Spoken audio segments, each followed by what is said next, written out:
Hello everyone, and peace of Christ all of you. Please invite your friends, and if you are a Muslim, invite your 4 wives, secret wives, unknown wives, children wives.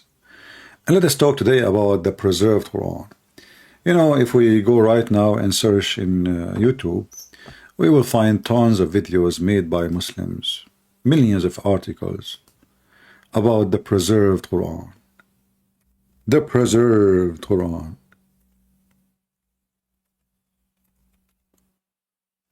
And you know, for me, I do not really care if the Quran preserved or not. What I care for, how stupid the preserved Quran is. Actually, you made my job easier when you say this is stupidity is original.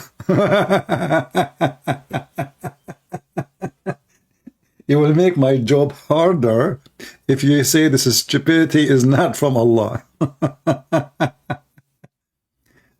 So the Muhammadan, they have a lot of videos, you know, if you search online, and they are responding, I don't know, to me, to who, I don't know really, proving the Quran was preserved.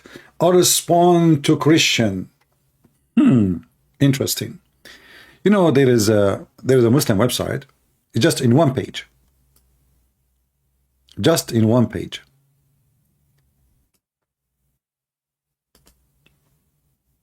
This is a Muslim website.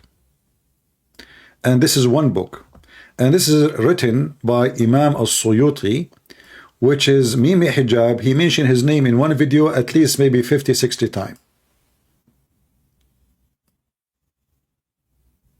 How many times? At least 50, 60 times. All of those 57 times in his book. 57 report of corrupting the Quran. This is just in one book, and the name of the book, Al-Itqan fi Ulum al-Quran. Like Itqan, like, you know, let us say translation, like to, you know, to learn so good about the science of Quran. If I use Google Translation, and I can do that in front of your eyes. Give me a second.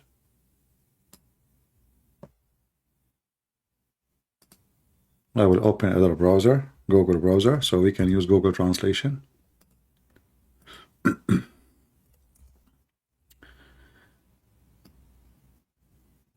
This is Google browser. The link, by the way, is in the info, in case you like to read it.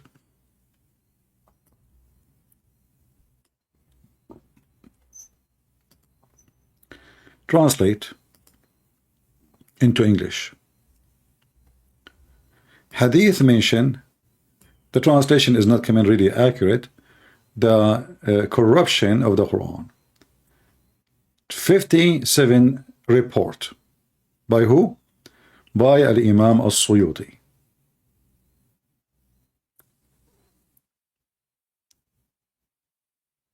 The translation here is translating the word Itqan as imperfection of the science of the Quran. If you read from the first like one in the top, let me post the link for you first, so you can open it in your side, maybe because the text now is coming so small. You can open it in your side. Just be sure to open it in Google browser, and your phone can translate for you, or if you are using your computer, it's the same. The first thing in the top, it says, from Ibn Umar قال, he said that one of you, he says, I have all the Quran. The one of you says, which means in general, says, he says, I have the entire Quran. The fact he does not know it all. A lot of the Quran is gone. Do you see it? This is first report, second report, third report, fourth report, sixth report, 7, 8, 9, 20, blah, blah, blah, blah. All of this is stories. All of those are report. I mean, the whole page is flooded with hundreds of verses missing in the Quran. In fact, in one chapter alone, if you go to the second report or the third report in the page, it says here, in the authority of a blah, blah, blah, blah, in the authority. As you see, all of those are people of authority in Islam. Those are not potato, tomato. This is not a guy in YouTube. His name is Mimi Hijab, and not the other girl. Her name is Lili Dawa.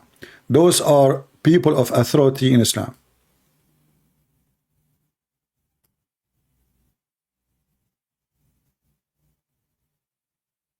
What they are saying? They are saying how Al-Ahzab was counted, the chapter of Al-Ahzab. I said it is 72 verses or 73. We see they are not even sure. He said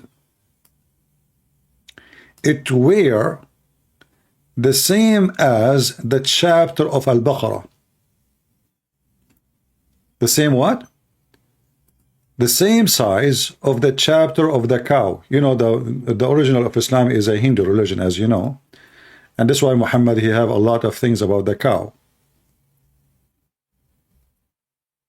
So, how many verses are missing in one chapter alone? Even Aisha herself, she said the same. That the chapter of the cow used to be equal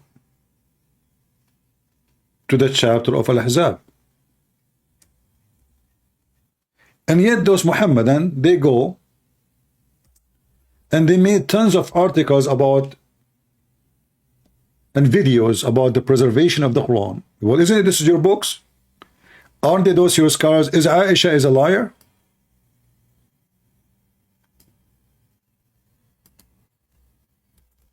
Is Aisha the wife of your prophet Muslim Sunni? You know, the Muslim Sunni, they worship Muhammad, and anything slept with Muhammad is like holy for them, just because she opened her legs for Muhammad.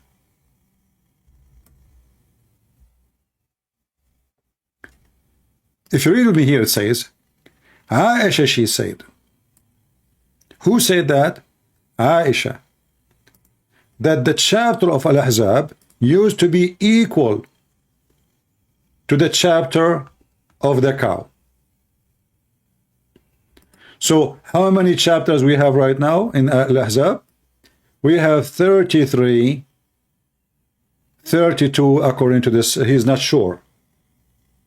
But right now we have 286 verses in the chapter of the cow, unless you are a follower of what's his name? Khalifa. You know, then you have 285 or 284. He took some verses from some chapters. 286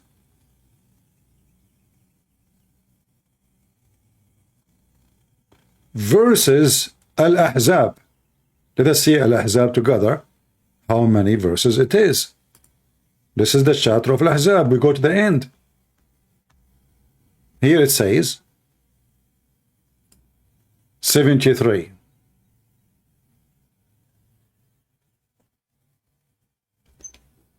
How many missing in one chapter? Why Muslim they lie to Muslims? Why they are bragging about preserving Quran when this is the mother of the believer, Aisha, confirming that the chapter of Al-Ahzab used to be equal to the chapter of the cow.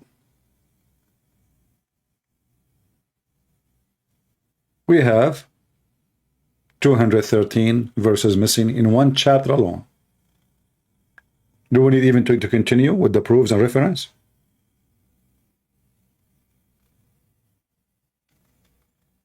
Do you see the hypocrite? Do you see the liars? Do I need to make a book? I mean, this is alone is enough. Look, the whole page is talking about how the Quran is gone.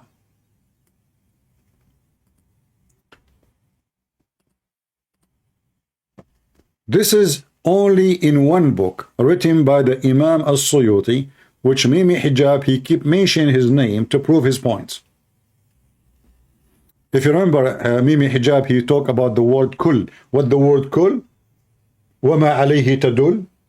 So Mimi Hijab, he keep talking about the word kul, and he called the Imam al-Suyuti, how he explained. He wrote a book about the word kul, just one word.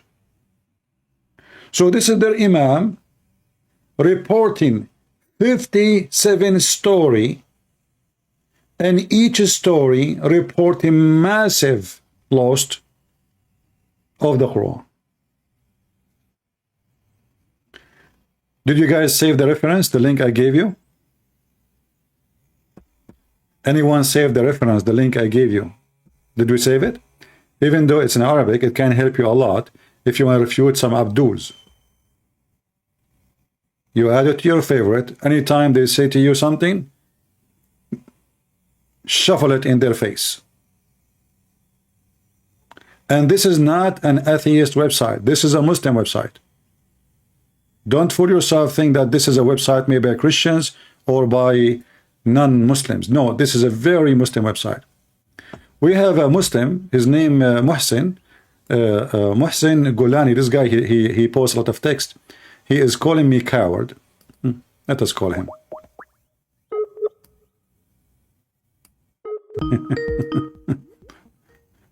Let us see.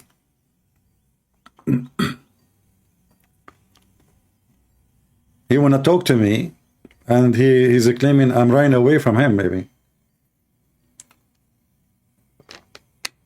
he's not answering. Maybe he's practicing halal boyfriend.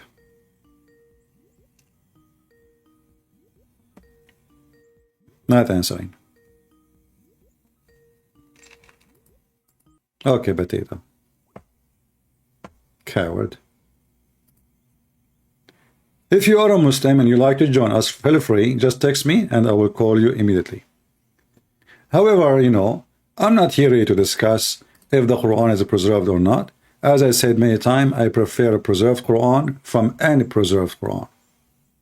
I wish all those verses are missing in the Quran. They are there because I am sure they are going to give us more laughable topic, comedy, to laugh at it.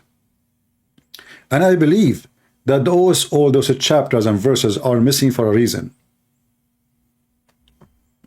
They are missing for a reason.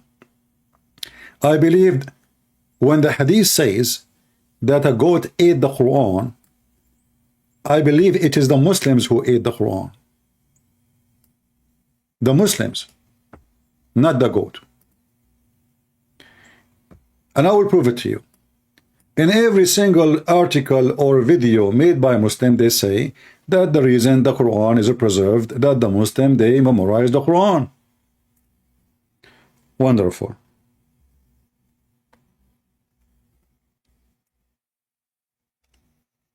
When the goat ate the Quran, did the goat eat the memory of the Muslims? And what verses are missing? Very important verses. Stoning to death for fornication of a married man, and breastfeeding for adult 10 times. Isn't it really weird that the goat, she went inside the house of Muhammad when Muhammad is dead? Nobody noticed that a goat entered the bedroom. The Quran is under his bed. The goat, she flipped the Prophet, meh, and then she flipped him in the floor. She grabbed the Quran. She started flipping the Quran with her tongue until she reached the pages about breastfeeding. Interesting. I mean, this goat is very selective in the food. She don't eat any pages. She did not eat the Quran. She ate only certain verses. Who in the world want to believe such a garbage? And if the goat, she ate the Quran, I mean, if she ate, let us say, those are in two different chapters, you know, the breastfeeding for adult and the fornication is two different chapters. So how come she ate, I mean, she ate half of the page in one place, and then she flipped the book, and then she kept flipping, and then she found the page she is looking for, and she grabbed it and she chewed it? Who in the world want to believe such a garbage? The one who ate the Quran is you Muslims. Because even if the goat ate it, you keep saying that you memorize the Quran. Who can call me and recite for me the 10-time breastfeeding for adult verses? Who is the one who can give us the preserved verses? As you see, this is very Sahih Hadith. Even Aisha, she practiced it. Mimi Hijab don't like it. Mimi Hijab, his opinion, that this is only was for a certain women. Look like Islam used to make law only for one person. Certain women, simple women. And he go around and he asked Muslim women to give their breast. So he go to a Muslim sheikh, he says to him, can your wife give her tits for me? Another Muhammadan, he said to him, what kind of mannerism are these? Shame on you, Muhammad. The fact is, the Muslims in general, they are hypocrite. How come you are asking him for mannerism? You don't ask your God and your prophet who sent those verses.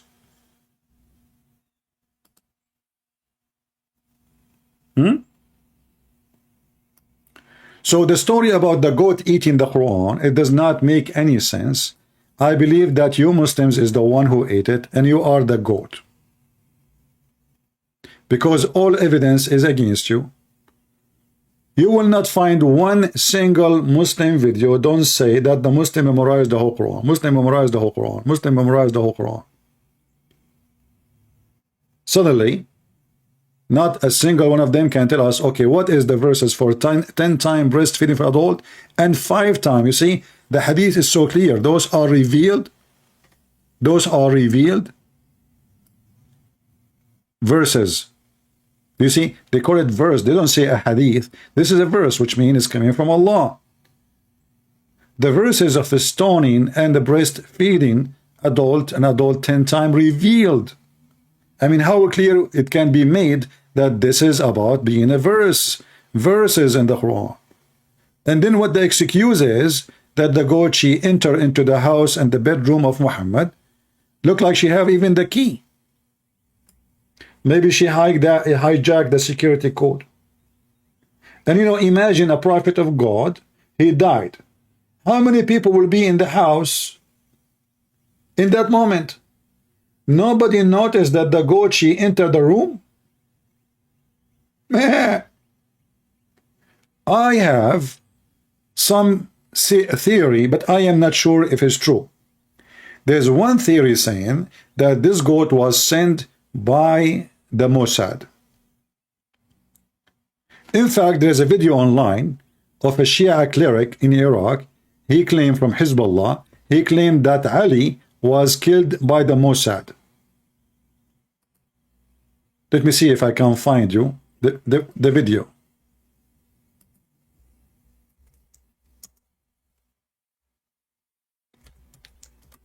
Ali was killed by the Mossad.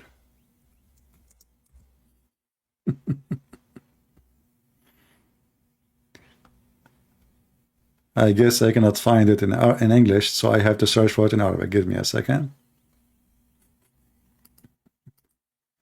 I mean, you know, they speak about IQ, etc. Well, there is no IQ with this religion. The second you are part of it, you have no IQ at all.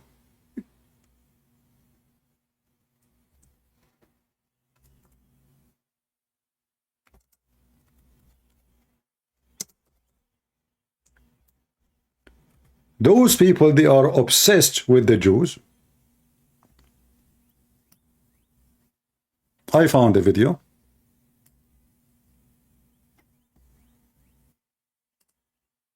There's tons of them actually. And I will use Google translation.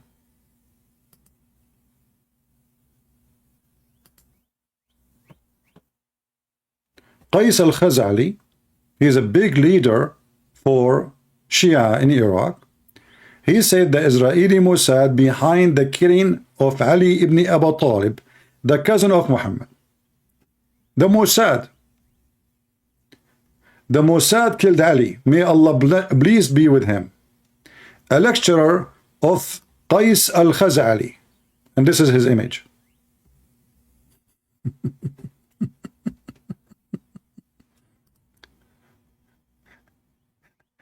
I mean, yeah, we have evidence. But at that time, there is no Mossad, there is no Israel. What the heck is that?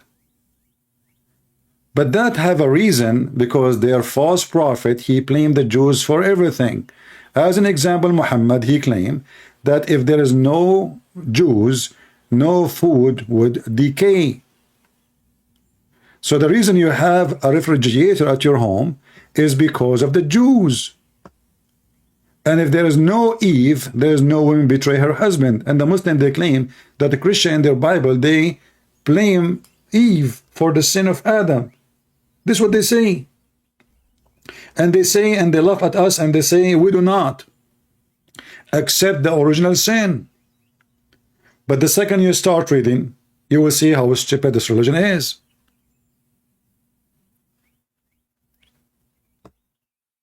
So, shall we blame the Mossad for sending a goat, eating the Quran,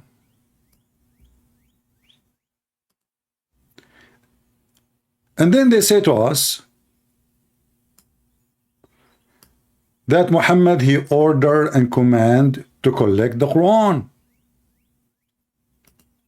That's absolutely false. This is Sahih al-Bukhari.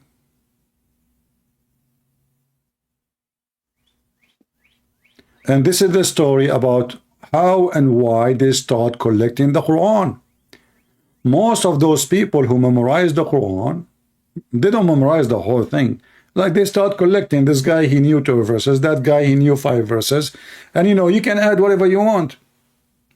In fact, they themselves in the video, they made to respond to me, they said that if somebody bring a verses of the Quran, he have to bring 2 witnesses.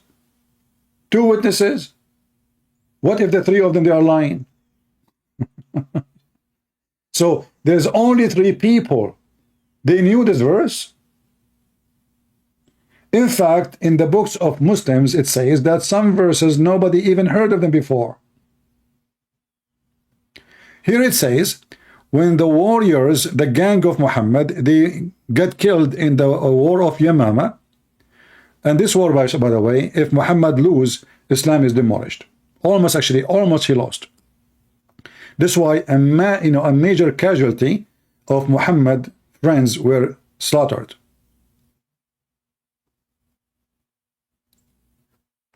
So when the major of the campaign of Muhammad were slaughtered in this war, and they suffer heavy casualty, as you see, in the day of the battle of Yamama, he said, I am afraid that there will be more casualty among the Quran, those who recite Quran or no Quran, in other battlefield, whereby a large part of the Quran may be lost. And here you ask yourself, is the Quran preserved by Allah or by the act of the believers? Are you with me, guys? The one who's asking questions have nothing to do with our topic, please. I mean, hey guys, okay, why Christian Prince has several YouTube channels? Which one is official? All of them are my official. What's your business? Don't you see that YouTube target me, the Muslim target me, and do you need to be genius to know?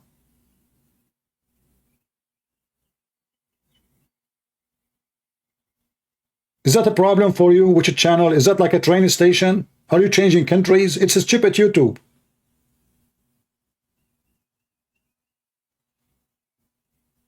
Weirdo. Like as if I'm asking him to drive from from a channel to a channel. Take the train from Piccadilly and then stop in Trafalgar Square and then change the train and go to to light railway. What I can say?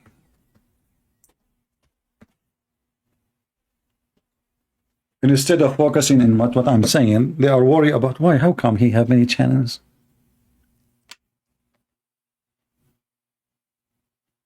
This remind me of a serious student when the teacher is teaching. He put his hand up. He want to go to the bathroom. So may lost, the Quran may lost, large part of the Quran may lost, unless you collect it. So as you see, it was an act of the Muslims. So how the Muslims even they claim that Allah is the one preserved the Quran? I mean, even what they in their book saying, it was the act of the Muslims, and not only that. Abu Bakr said, this is the caliphate.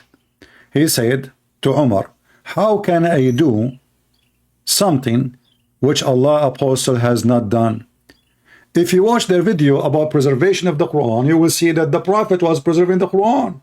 But as you see, this is a proof that Muhammad never preserved any Quran, because he is saying, why I want to do something Muhammad himself did not do. He is the Prophet. And this is after Muhammad's death. Why I want to do that? Do you see it? Why we should collect the Quran if the Prophet of Islam, the child molester himself, he never did. So what we find out, that first, it's not Allah preserving the Quran, and the Quran never preserved, as we show you tons of reference. You know, the Quran says that inna alayna jam'uhu wa qur'anahu. It is on us to collect and to recite. And this is actually alone proof that Muhammad is a fraud, because he gave a false prophecy that the one who will collect the Quran is Allah. Chapter 57, verse number 15. But in every single video Muslim they make, they say the caliphate, he is the one who collected. But this is against the Quran. The Quran say clearly that the one who collect or should collect the Quran is Allah. And as you see, we are showing you reference. We are not making a false statement. We are not making a bubbles as the Muhammadan do. They are religion of bubbles. Too much bubbles, and there's even no gas in it. However, today I'm going to focus on something different.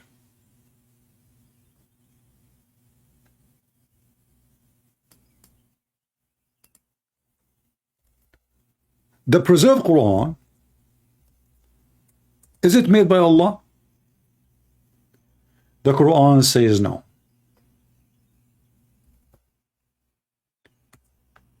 In the silly stupid Quran, there's a holy chapter. It's called the chapter of the ants. I mean, the whole chapter is a chapter of the ants. You Muslims are lucky there's no chapter of the cockroaches.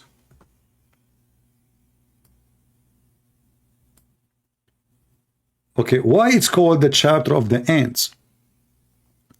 Because this chapter, the ant is the one who is talking, and Allah is copy paste what the ant she said. In other way, Allah is quoting the ant.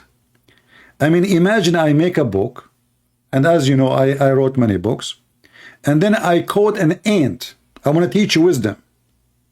So what I do, to give you an example of wisdom, I quote what the ant said. Who is quoting the ant? Allah.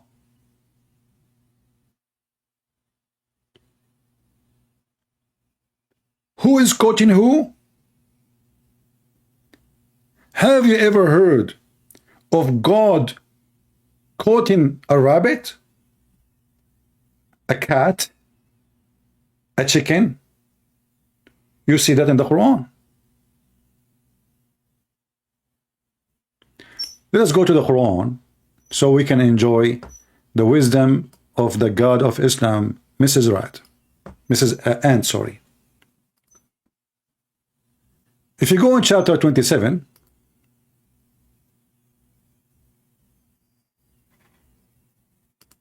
what is the name of the chapter? An-Naml. What An-Naml mean? Ants. Not ant. An-Naml is ants. The translator is an idiot. An-Naml. Okay.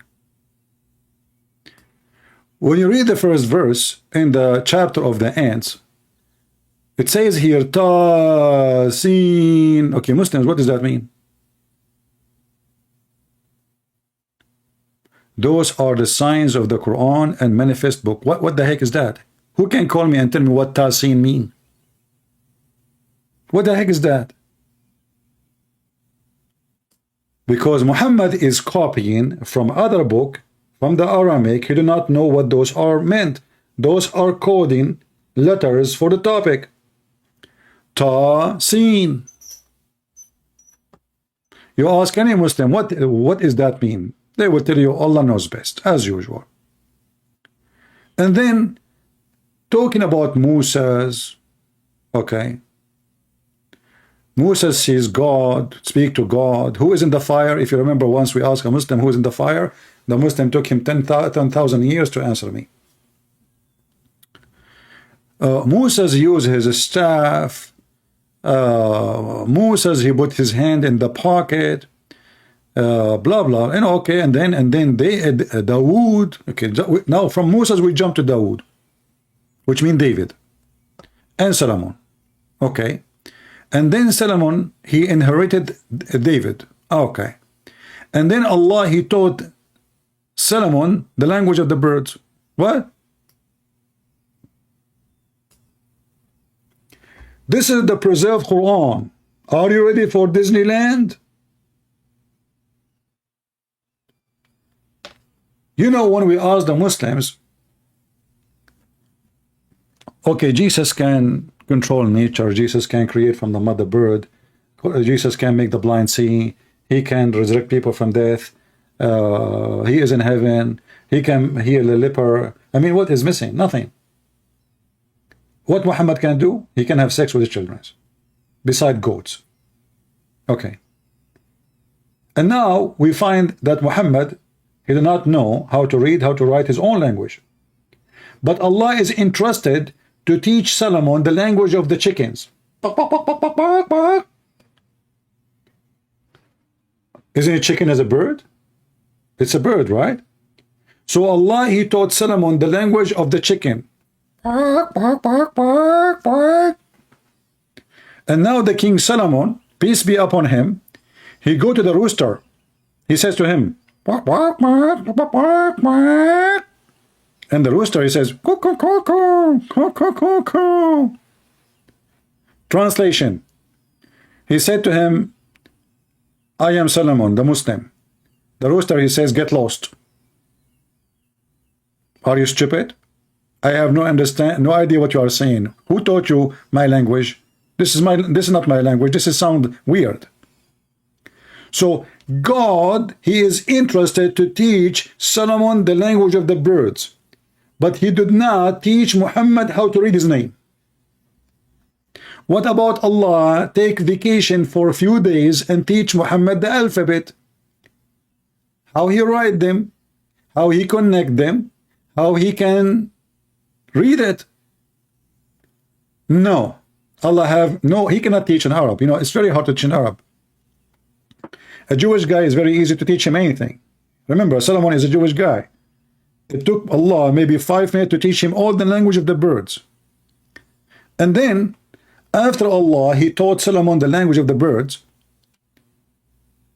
And he gave him from everything. What do you want? I mean, knowledge and everything. I mean, this guy, Solomon, is a history by himself.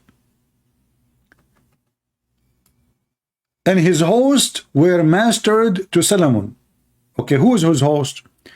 Genie. Ooh, I am the genie. And by the way, this genie was always in the bikini. If you go and search for Muslims Afrit, you will see always the Afrit is wearing a bikini. Why? Don't ask me. And always he looked like an Asian guy, and he's bald. You know, the word Afrit is coming from legions from before Islam. It's not even an Arabic word. And you will find the word in the Quran.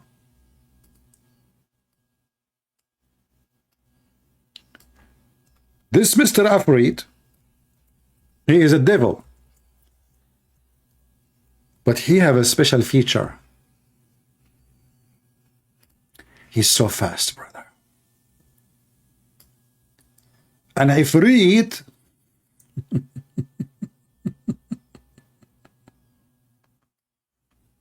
this is the same chapter, by the way.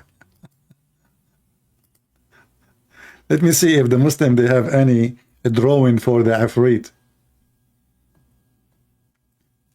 Let us see how the Afrit look like.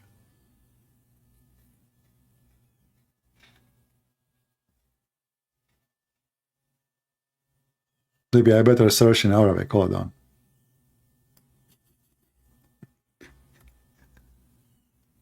And now the Muslim, they will start saying, oh, the Quran is not preserved. This is not from Allah. You know, this is somebody put it there, okay? Yeah, and it's not Allah who did that. Allah will not say such a stupid thing. So this is the preserved Quran. Here we go.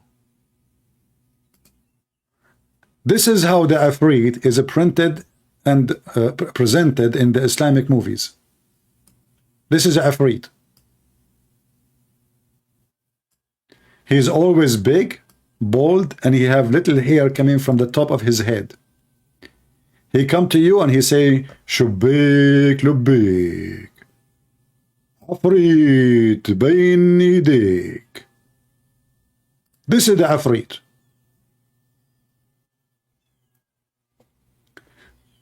So Mr. Afrit was one of millions and billions of genie and Satan who work for Solomon, and he is so good in stealing things. So he told Solomon, after they told her that she have a nice huge throne covered by jewelries and gold and silver, he said to Solomon, do you want me to go and bring it to you in 2 seconds before even you blink your eye? Look how fast he is. How come Allah did not give Muhammad the Afrit? In fact, in the hadith, it says that many Afrit, and they are black, they were riding Muhammad all day long on his back. Going back to our story about Mrs. Ant, may Allah bless her. And this ant, as you see, is very important, because if she is not important, why Allah will quote her statement? You see, when a king he quotes somebody, the person must be important. Now we are talking about Allah quoting the ant, right? Allah himself, he is quoting the ant. And here you notice right away that the Quran is made by the ant. Read with me. Tell you when they came to the value of the ants, who is talking now? Allah. This line, Allah is talking.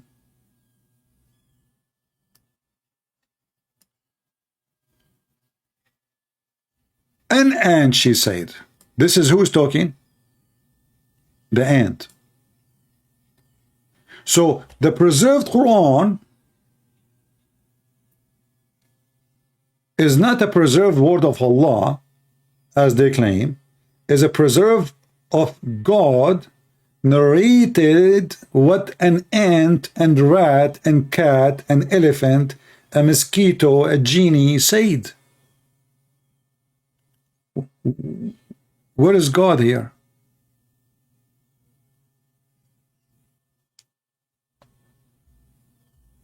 You can tell there is somebody telling a story here. Listen, where is God? What is? Even in the Quran it says that Solomon, he says, we've been taught where is Allah words.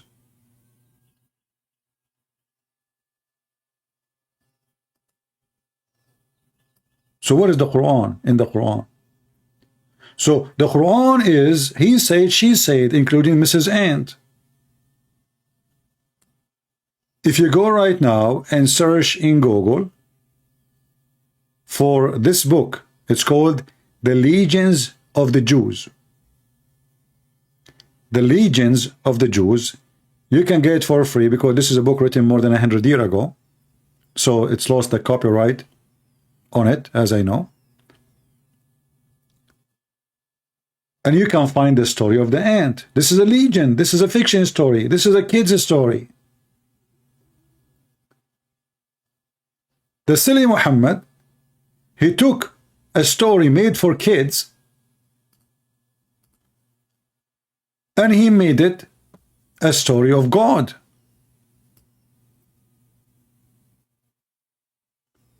All those things about Solomon, which you see in the Quran, none of them is real. They are so stupid, so dummy, they are even a silly cartoon. What we find here, that Solomon, he have a flying carpet. Solomon, he have an army of chickens. Solomon, he have army of genies. Solomon, he have an army of diving genie, builder genies, jewelries making genie. I mean, they have all kind of skills. Some of them they are, and not only that, some of those genies, they are even in jail because they did not do a good job. And now we are talking about an ant. The ant who is making Quran, and the Muslim, they say, who can make Quran like Allah? Nobody. But as you say, Allah is quoting the ant. So who made this Quran? The ant. If I read this, who said this? An ant.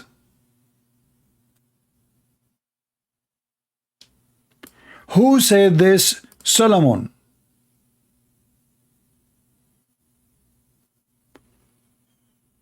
Where is the word of God?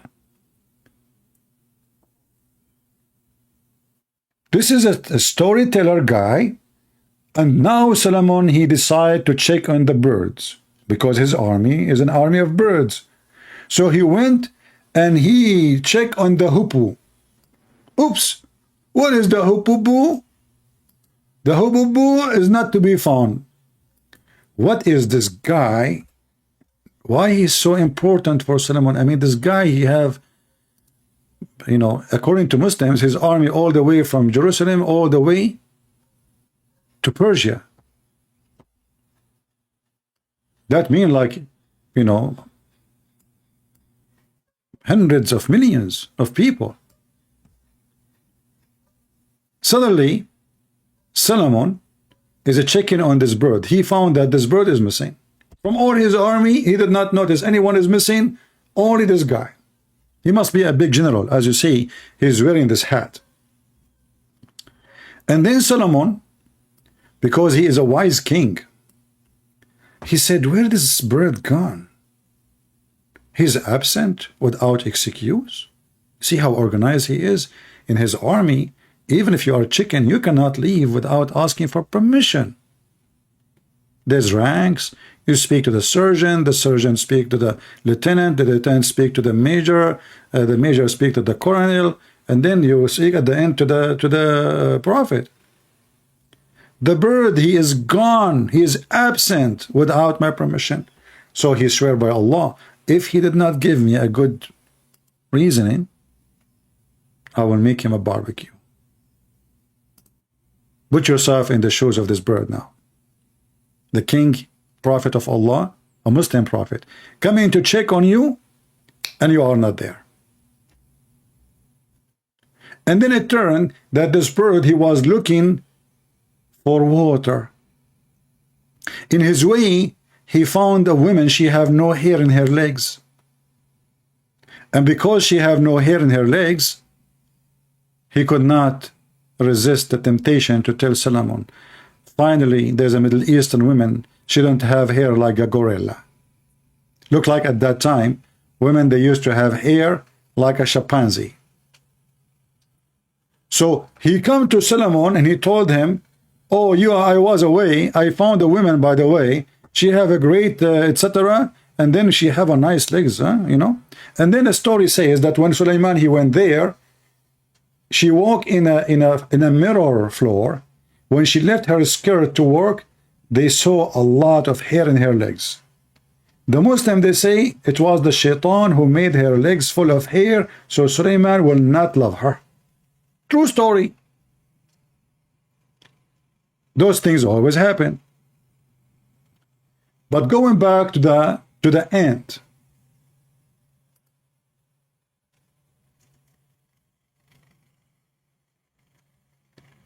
Who is a Muhammadan would like to call me?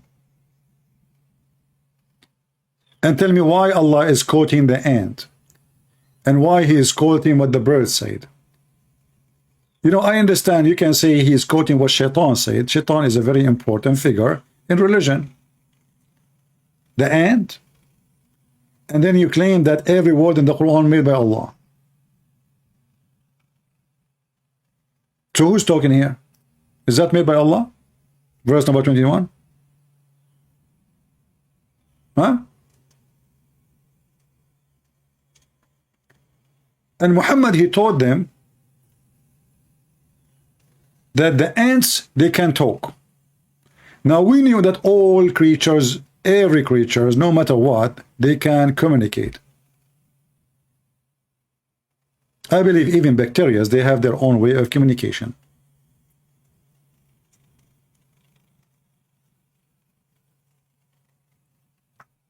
But in the Quran, as you see, the ant, she said, in Arabic, when you say qala or qalat, that means you open your mouth, you have a tongue, and you spoke.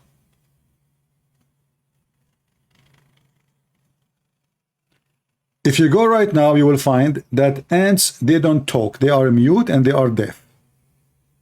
We can say they talk by communication, as the word talk mean, by vibration and chemical. But they are deaf. And they are mute. If you read the story, you will find that this ant, she was speaking in the ground while Solomon was flying in the top of his flying carpet. Imagine you are on the sky and there's an ant in the ground.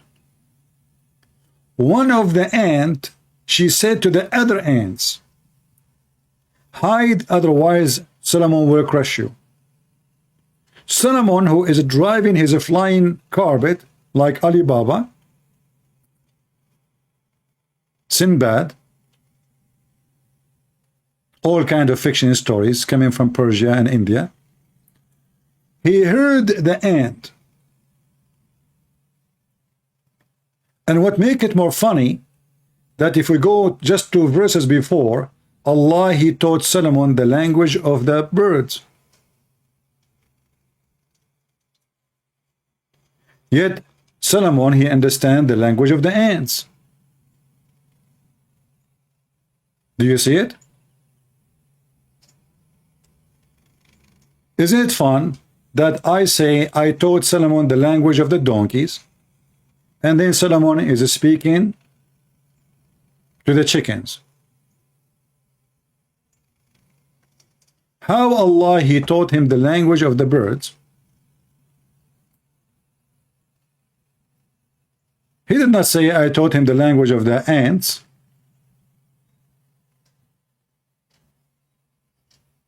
And now he heard the ant, which is mute and deaf, which making the story more silly, talking. And when Solomon, he heard her speech, she was making a speech, by the way. She's holding a microphone. Yeah, this is a speaker corner, shouting. Solomon, he smiled, laughing at its words. Do you see the word words? This is not my translation. The ant, she said words. As you see, it's Quran.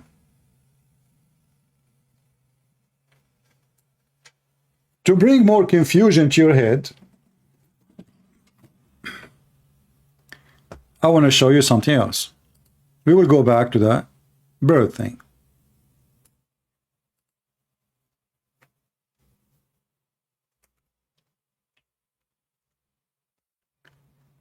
The preserved Quran never was in Arabic.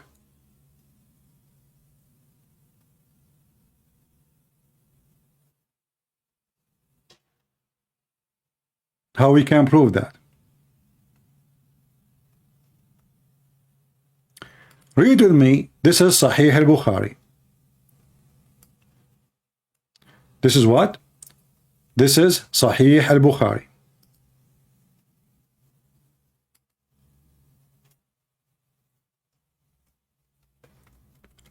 Muhammad, he received Quran in a sound of a bell.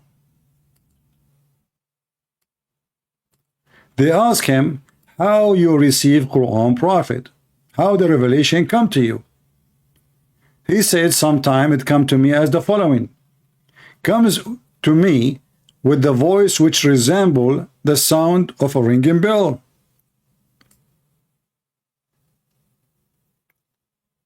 And when this happened, stayed upon me, which means this guy, he faint, he go crazy. Obviously, he's mentally ill. You can ask any doctor about hearing such a noise.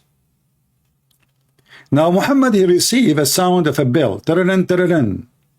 Tararan, tararan. How the bell sound become Arabic? Are you with me? It confirmed that the Quran never was in Arabic. The Quran was given to Muhammad as a sound of a bell. Then how Muhammad was able to transform the sound of the bell into a sound of Arabic language? The answer is very easy.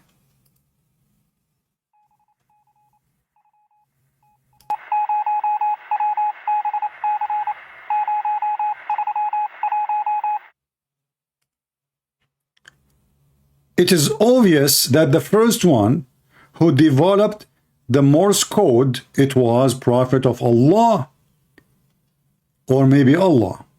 So maybe in one hand Allah gave him sound of a bell, same time he gave him the code to open the meaning.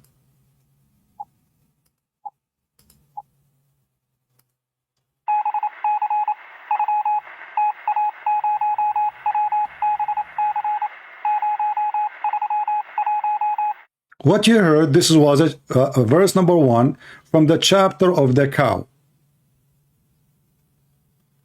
It says, based on the code, the cow, she said, she is hot and she is waiting for a male ox.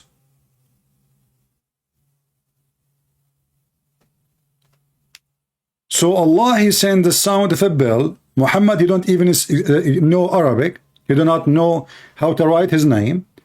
And now Muhammad, he received a sound of a bell, and then he speak it to us in Arabic. So what Muhammad, he received is jungle bells, jungle bells.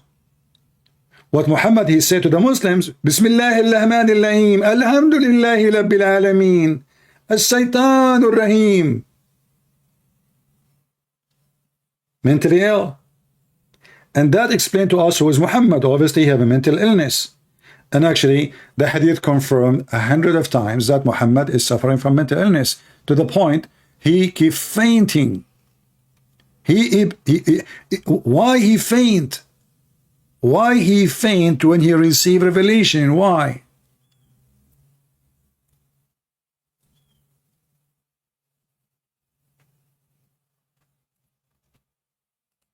You know, while Jesus was healing people from diseases, nobody can heal. Muhammad used to faint every few seconds.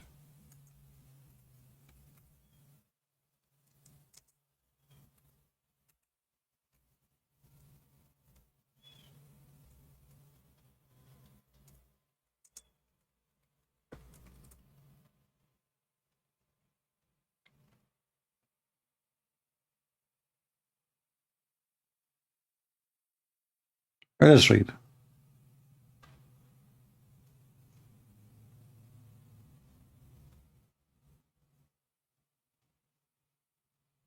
We have tons of reference, but this is an example. The Messenger of Allah fainted when he was sick. Well, he's always sick. I mean, if he is not sick, why a man at the age of 54, he would desire a girl she is 5 years old? So he's fainted, and then he woke up. He said, has the time for a prayer gone? They said, yes, yes, yes. He said, okay, tell Bilal to call for that. And tell Abu Bakr to lead the prayer, the people prayer. Then he fainted. His tongue is out. Then he woke up and he said, has the time for a prayer come? They said, yes. He said, okay, tell Bilal to go for the adhan and tell Abu Bakr to lead the prayer. Then he fainted. What the heck? Then he woke up and he said, has the time for a prayer come? They said, yes. He said, tell Bilal to go for adhan and Abu Bakr to lead the people for prayer. Aisha, she said, Aisha, she can't take it no more. Abu Bakr is her father. She said, listen, Abdul, potato, my father is a tender-hearted man. He's old man. He cannot stand all this time in this prayer. You keep asking him to do prayer. What if you tell somebody else to do that? Would be better. Then the Prophet fainted. I mean, she just finished her sentence. The guy, he fainted. I'm telling you, this is what happened when you get a battery is not made in USA. Then woke up. Like, what the heck? How many times he fainted, woke up already? And then he said again, he didn't even hear what Aisha was. She just told him, don't tell my dad to do it. He's so old, he's tired. So he woke up, he said, to go over that, and then Abu Bakr to lead the prayer, people prayer. You know, huh? What?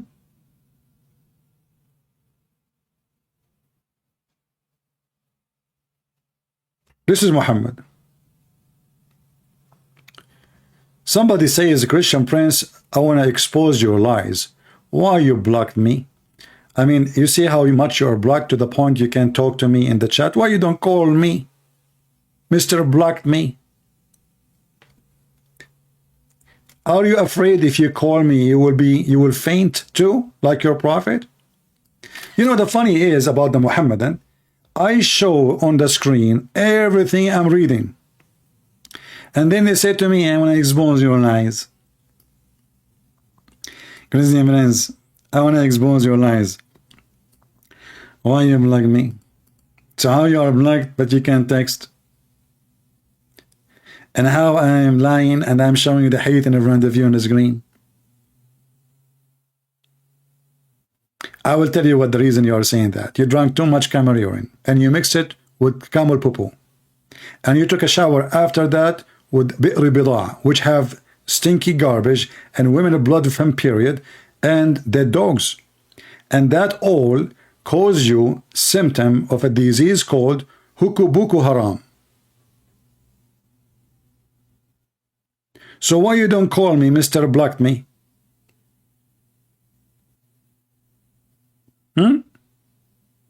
As long you can expose my lies. Which lies I said?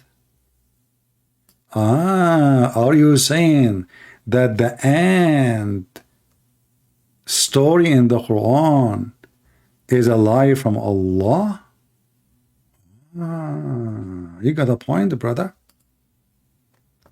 In fact, you will not understand what I'm saying to you unless I speak to you like Zakir Naik.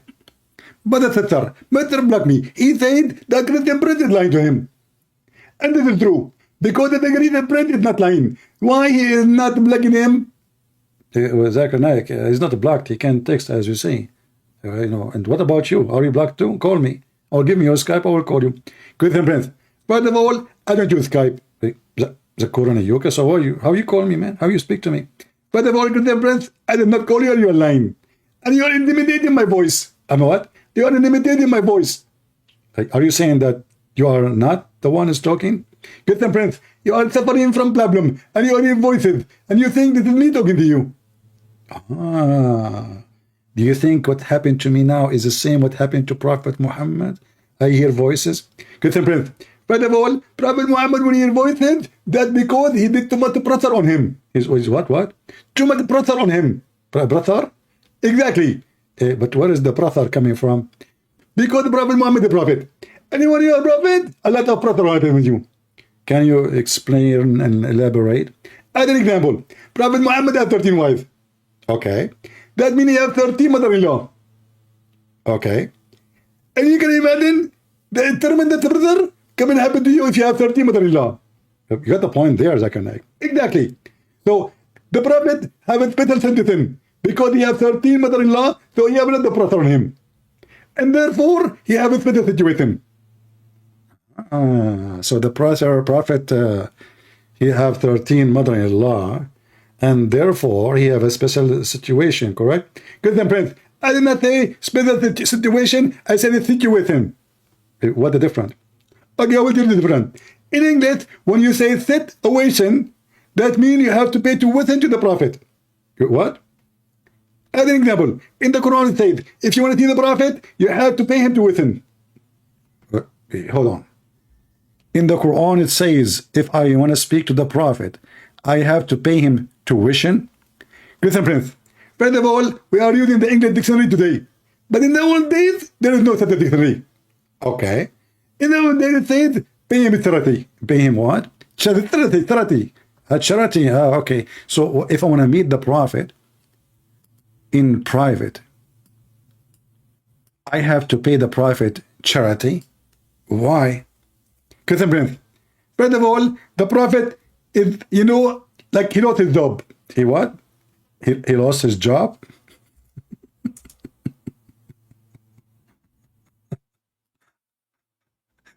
Chapter 58, verse number 12. Nobody can see Muhammad unless he pay him first.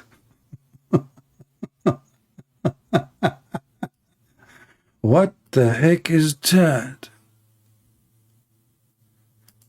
I mean, even the scammers in YouTube didn't do that. You have to pay the Prophet. Look. Oh, who you believe when you want to consult with the messenger of Allah. Give him some coins, some money, bonbons. Spend something in a charity. No money, no honey. And the Prophet, the second you pay, he will obey. Knock, knock. Do you have money? Sir, I'm poor. Get lost. Knock, knock. Do you have money? Do you accept credit card? Absolutely. My name is Ali Dawah and you are welcome. And now I'm going to give you a fatwa for secret wife. Is that really your voice? Excuse me. Allah created me with such a voice.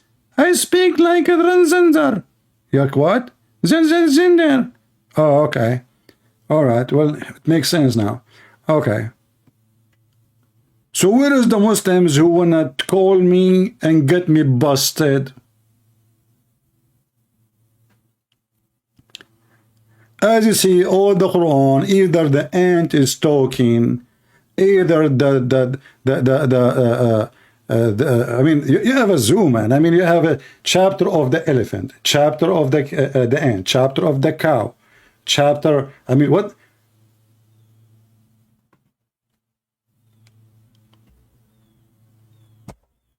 Oh boy.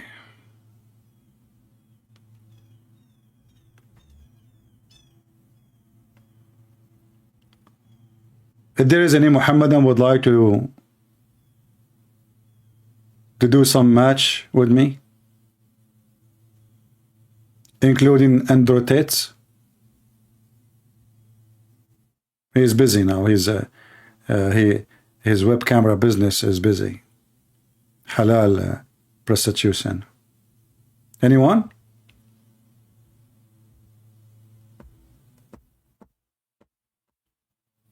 Okay, anyhow, one.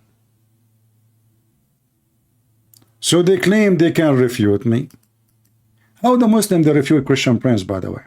The second I show them any reference, the Muslim they will answer you this. Look what they will say. Okay, 3P. This hadith reported by Tomato. Tomato, she said to Potato. Potato, he says to Potato. Potato says to Susu. Susu says to Dudu. Dudu says to Mimi. Mimi is very well known to be a liar. Therefore, this hadith is rejected. We solved the problem. That's it. And now Christian Prince is a liar. But in their website, it doesn't say that. And you know, if those people are liars, why even you mention them? Why you mention what they say? Are you mentally ill? If it's proven that all those people are a fraud, why you say, he said, she said, etc., blah, blah, blah, blah, blah, the prophet said, if none of them said that anyway? But this is the only way to duct tape the stupidity of Islam. As an example, not limited. When we read this story about the ants, who of you, you see this is not hadith now. This is a pure Quran, the one you claim is preserved. Who of you would like to call me and tell me how Sulaiman, who is a human being, is a human being. He's not an angel. He was flying in the sky and he heard an ant, which is a mute and deaf, speaking. Who can call me and tell me how this amazing thing happened? All right. I will tell you how that happened. And now they will say to you, Christian Prince is lying. We can go right now and search for how this happened, written, explained by the Muhammadan. Shall we? So the Muhammadan cannot say, oh, he's lying.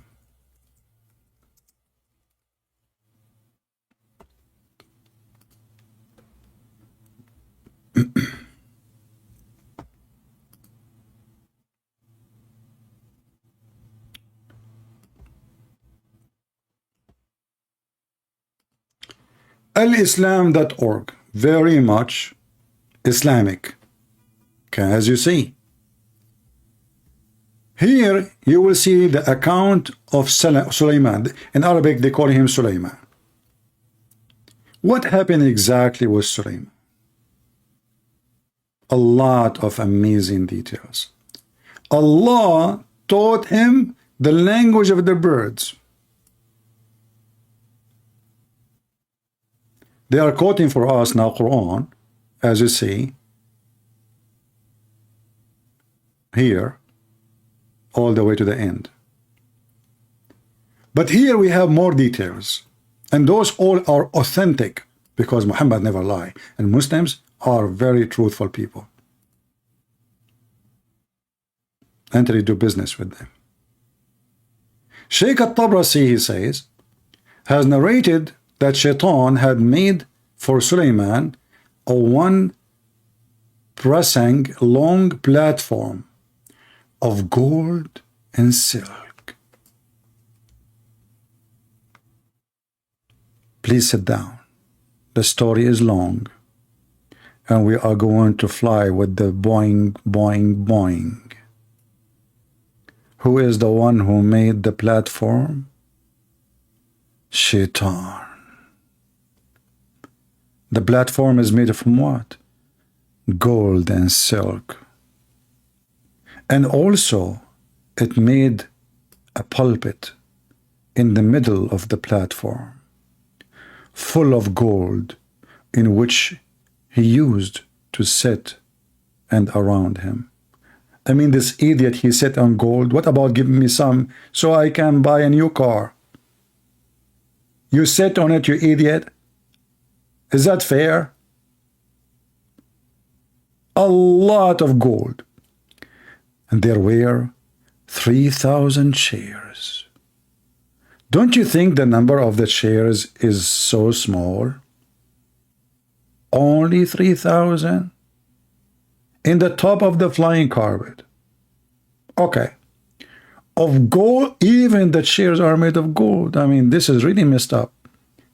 I wish I was in his time. When I'm leaving, I say, sir, can I take my chair with me? And silver. What? Now I'm unhappy. Why not all of them, they are gold? They don't even match together. Chairs of silver, chairs of gold. Yuck. In these days, the Prophet used to sit in a golden chair. Oh, in these days. Aha. In these days. Now we understand that in those days is different. The ulama, which mean the scholars, they sit on silver chairs.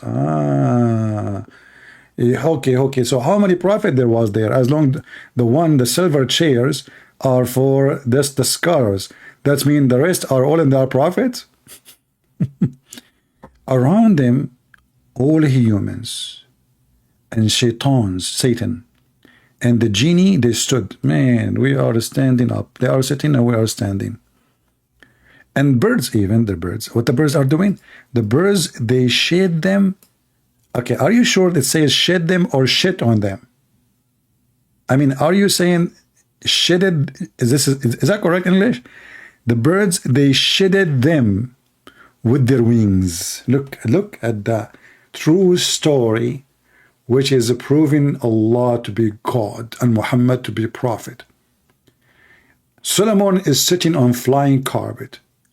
3,000 chairs made of gold and silver around him. And he is sitting in the top of gold and a lot of gold. And now the birds are flying in the top of the flying carpet, and it is shitted them with their wings. I'm afraid with something else. The breeze, Sabah, carried it according to the capacity in the sky, 1 month from the morning to evening.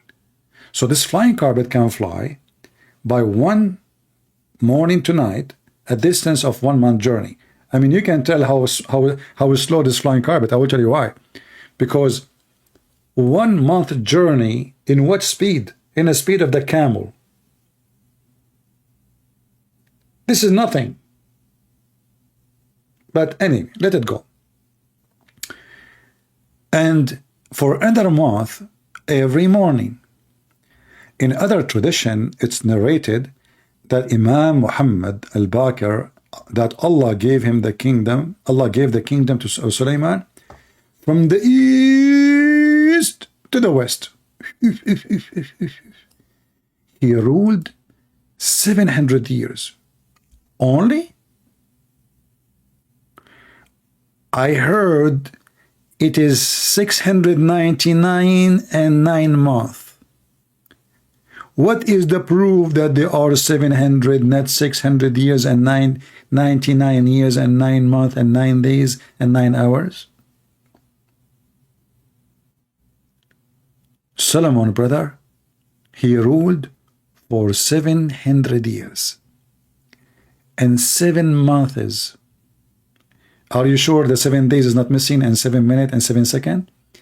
Every man and jinn and shaitan and the devil and the birds and the wild animal were subservient to his command. I would love to be Sulaiman at that time. Hey, rabbit, bring me some carrot. Oh, okay, sir. You want long carrot, small carrot? What kind of carrot? You stupid, give me any carrot. Don't argue. And you. Give me some milk. The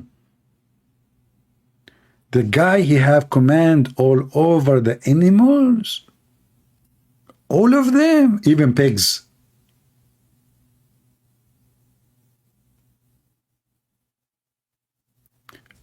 My admins, they love my English. I feel sorry for them. They live in England. They don't speak good English. You know, those people, they, you know, people who live in England, like, hey, mate, how you doing, mate? Like, what the heck? Like, do you have what and the what? Like, what the heck? Yeah, what do? And that is supposedly their English. Listen, hear the English. Here is the. Okay, I will tell you now a different story. I will change the topic. My cousin Shakespeare, who they call him there Shakespeare, trying to change his identity. My cousin Shakespeare, he is the one who wrote the book. It's called Shakira Bakira. And then those English people, they took the book and they changed the name and they called it The Tale of Two Cities. I'm telling you. Anyway, back to the story. And by the way, all those stories are true. All of them. I mean, you remember the Muslim, he says he want to call me to prove that I am a liar? I'm reading from their website and they say to me, Christian Brands is lying. He's lying.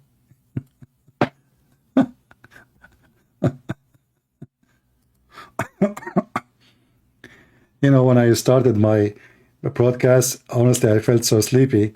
I said to myself, I hope I will not sleep when I'm talking. Oh boy.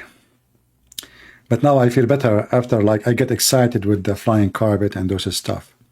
And then Allah, He gave him knowledge. You see, flying carpet doesn't come by itself like this. You have to give knowledge, manual, exactly. So Allah gave him the knowledge of the each and everything. Really. He knew about solar, don't he? Okay. In his time, see, they fixed it in his time. Amazing and wonderful miracles occurred that were it shed, I don't know what this word is saying, forgive me please, is in the memory of the people. Okay. Suleiman army was about 100 percentage, 3,500 mile long. So small, man. 3,500 mile long? What? There's a lot of Jews at that time, man. Oh, I forgot. Those are not all Jews. Are you crazy? They are human and genie and chicken. That explains why it's so long. I mean, the chicken alone, like maybe 5-6 billion, trillion. Not to mention the ducks, quack quack, and the hoopoe, and you know, all the birds. Like I don't know their names. 25% were human, 25% they were jinn, 25% they were desert. Look! Those are desert animals. Those are my cousins. Is he talking about the Arab animals? I am from the desert. What do you mean animals? Are you insulting us? Or you are talking about lizard? I thought the lizard is the enemy of Allah. 25% birds. 1,000 house of glass. What? Glass? Hey, brother. Suleiman, he have 700 slave girls, 300 wives, 1,000 house of a glass. I think it's going to be fun to be his neighbor. Do they have curtain? Or, I mean, are they naked all the time? Don't tell Andrew Tate. Andrew Tate will recruit them and he will open business as you are. Stay as you are. I install a camera behind the glass. We open a web camera. 300 wives, 700 slave girls. Suleiman used to order strong wind to lift the house and order the soft wind to move the house slowly. Ooh. Ooh. That's amazing. This is the preserved Quran, brother? Or this is the preserved Mickey Mouse?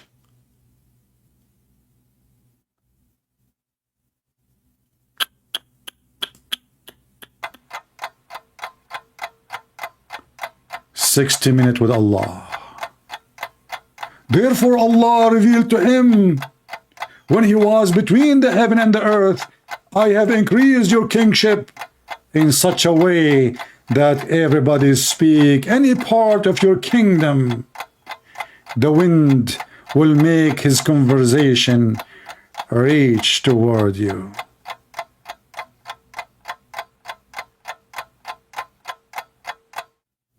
Now we understand how Suleiman was able to hear the ant even though he was in the sky. Be honest with me. Don't you feel like you want to convert to Islam and the preserved Quran must be the book of God?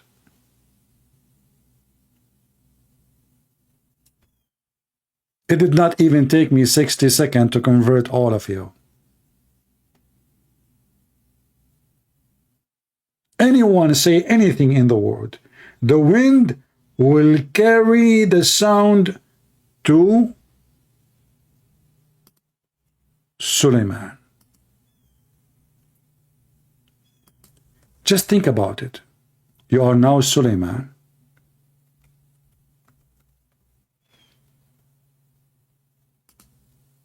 And you are blessed by Allah.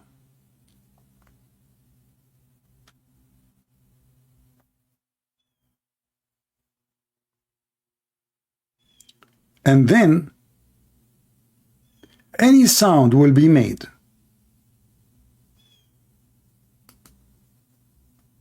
Will come to you.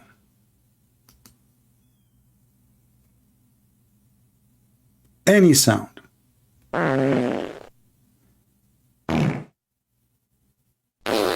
You will enjoy it.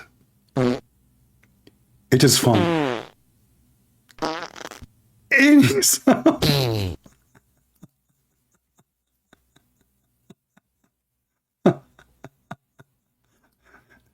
Are you sure?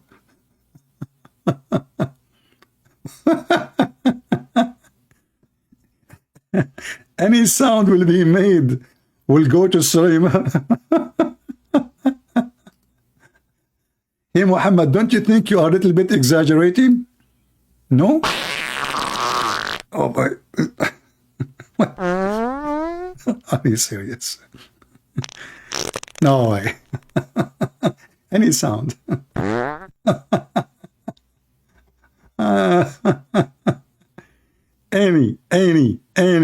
Any sound. I mean, you make the sound, it goes right away to Suleiman. And Suleiman now is enjoying it, and he's like, wow, I'm so lucky, man.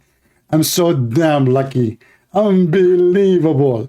Look at me. If somebody fought in the east or in the west, Allah blessed me, and I can hear his fart. That's not fart.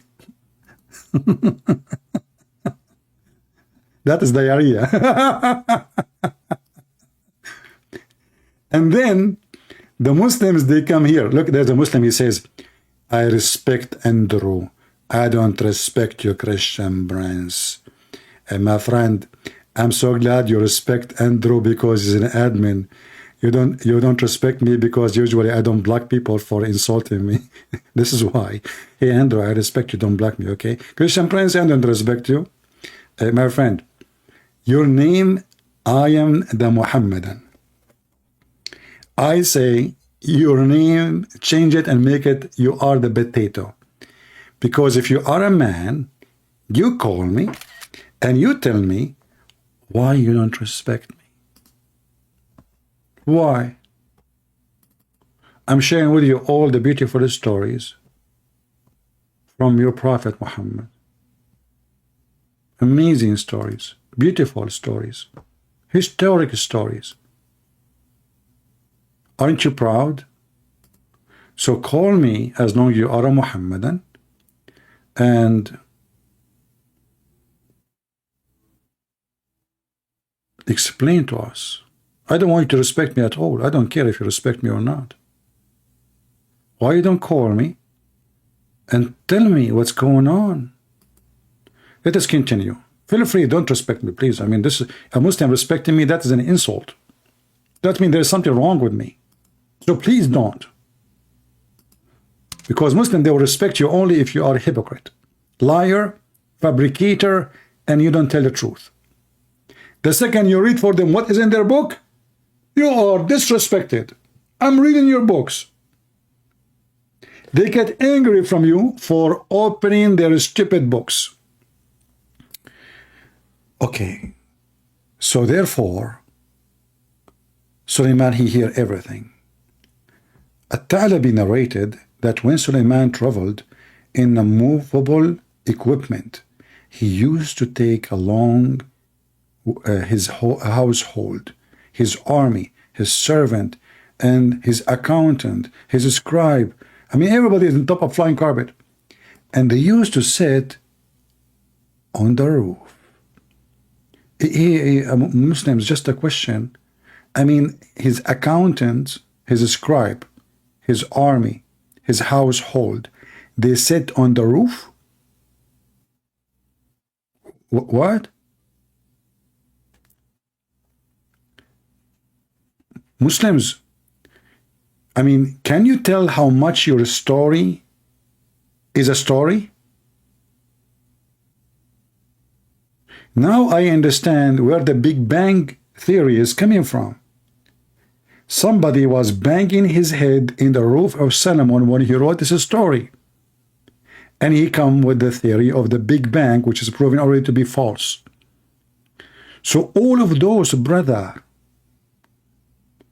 his household, his equipment, his army, his servants, his accountants, his scribes, all they sit in the roof next to each other at one corner? Why one corner? What happened to the other corners? Is that a unicorn house? Obviously, this house have one corner. All those, they sit on the roof on one corner. You know what? The Muslims, they don't call me because of the word corner. Because always I say to them, I will corner you even if you are in a room in the shape of a circle. You will be cornered if you call me. This is why they didn't dare to call me. The word corner means terror for them.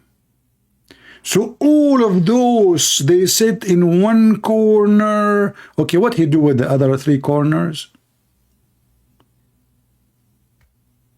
He's playing golf.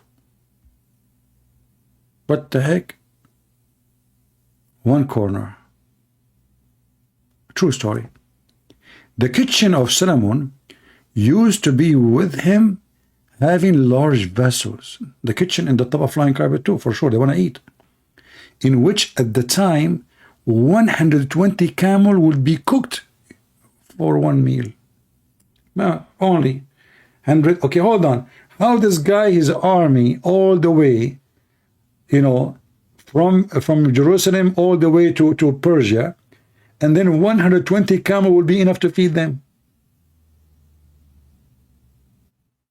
I mean, do you see the stupidity? Such a huge army, only 120 camels?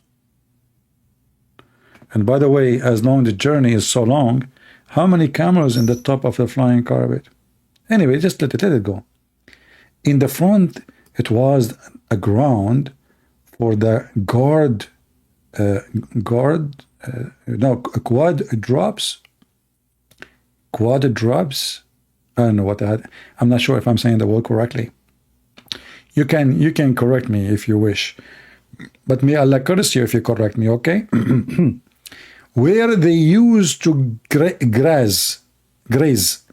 Chief were busy in the cooking and the artisan busy in their craft. Everybody doing his job. The guy is doing paint, is painting. The one is fixing the glass. This one is fixing the lock. This one is fixing the fuse for the electricity. This one is installing solar system. The other one is cooking the camel. And there's artists, they are doing craft too. And the horses were tied in the front of him. And the basat, which means the carpet, was flying. Look at the details, brother.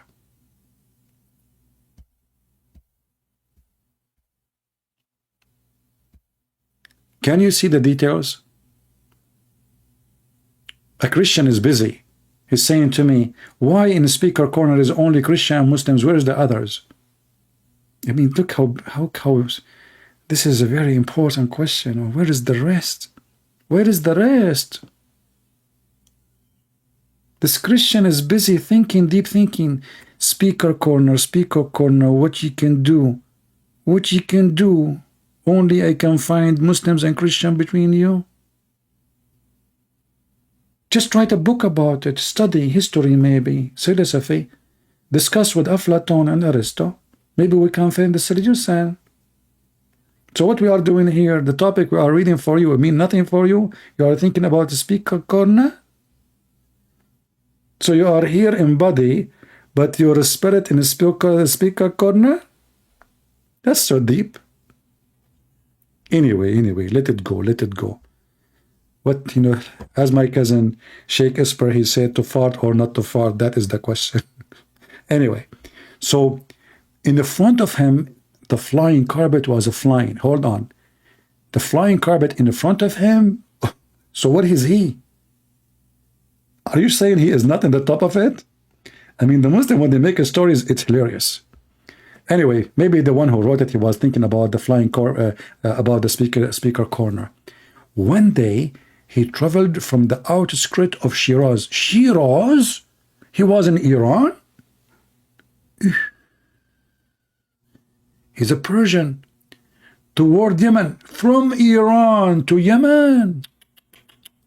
And he passed by Medina. Gas station, what you can do?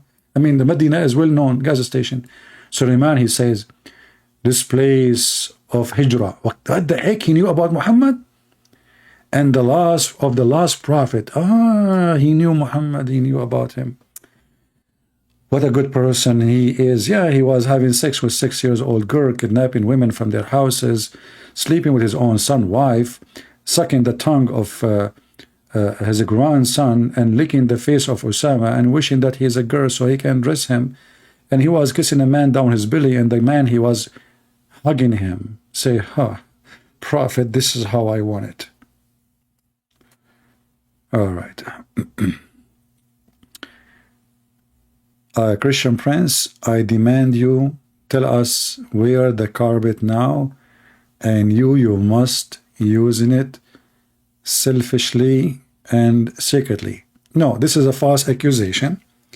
You have no proof of it, okay? And I can prove that I have right now, I am not on hold on the flying carpet. Absolutely. My family, what they do for a living is airplane hijacking. So my grandfather, he said to my dad, listen, I have only about 600 kids. From your side, there's only 97 boys over the age of 18. You use this flying carpet only to hijack the airplanes of the kuffar. That's why if you are flying, there's a place is called Bermuda. You know Bermuda? Why they call it Bermuda? Because my dad and his tribe, they used to go to a bar in that area called Bar Moda. Moda is a girl there, She's she opened a bar. So you go to the bar of Moda, she's from Kuwait, and they sit there. And when they hear that there's a flight, an airplane is coming, they jump in the top of the flying carpet, and then what they do, they fly next to the airplane, and they jump in the wind. They break the windows with the hammer. My dad, by the way, he have the hammer of Thor. Yeah, he got it from. It come with the carpet anyway. Actually, it is the key for the carpet. You put it in the thing, and you turn the thing, and then the thing fly. You know the thing. So anyway, this is accusing me to have the flying carpet. That's absolutely false. I'm not using it now. I'm not sitting on it, and you have no proof. All right. So I got you busted. And all the stories I gave you is very authentic. And the funny is, a Muslim, he said that, do you know that Luke, he was not one of the disciples of Jesus, yet he wrote a Bible about Jesus? Abdul, Luke was one of the 70 chosen disciples of Jesus. You are a potato.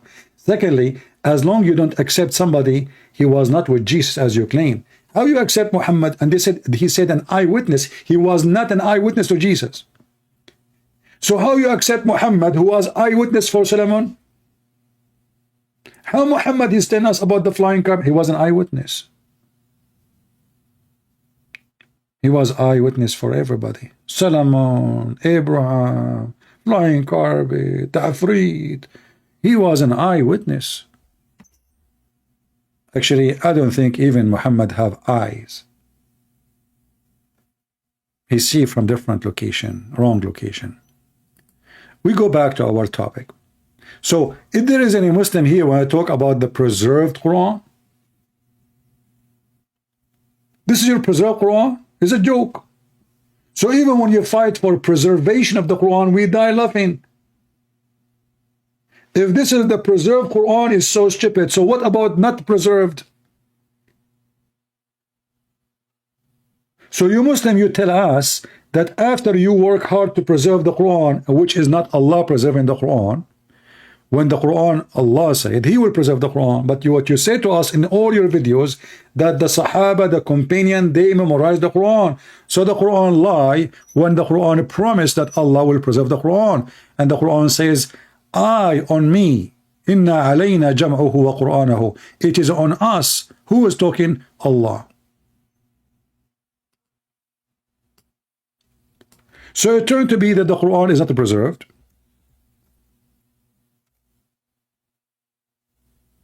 It turned to be the Quran is not even made by Allah. The author of the Quran is quoting the ant, the donkey, the fly, the bird, quoting the genie, quoting everybody. He's not even talking in the Quran. You see, when the Christian, they speak about the Bible, we don't say that every word in the Bible God is talking. No, we don't. When God is talking, God is talking. When David is talking, David is talking. The Quran, according to Muslim, every word is the word of Allah. And then when you start studying it, you will find that the Quran is messed up and there's nothing there is true. And when we speak about the preserved Quran, we have a very famous scholar who used to be called by the Muslims their master. The Muslim, they ask him a question and they insist that he should answer it. And then disaster happened. Knowledge knows, who studies Ulum al-Quran, that the most difficult topics are ahruf and qira'at, and the concept of ahruf and the reality of ahruf and the relationship of the Uthmanic Mus'haf with the ahruf and the preservation of the ahruf. Is it 1? Is it 3? Is it 7? And the relationship of the qira'at to the ahruf. This is a topic that when you're the beginning student of knowledge, you're like, what is all of this going on here? When you go a little bit more, you learn to simply memorize what your teachers say and regurgitate it out. And you don't fully comprehend. When you do a deep dive is when things get very, very awkward and difficult. And this is... When you do a deep dive, things get what? Awkward. Muhammadan, did you hear it?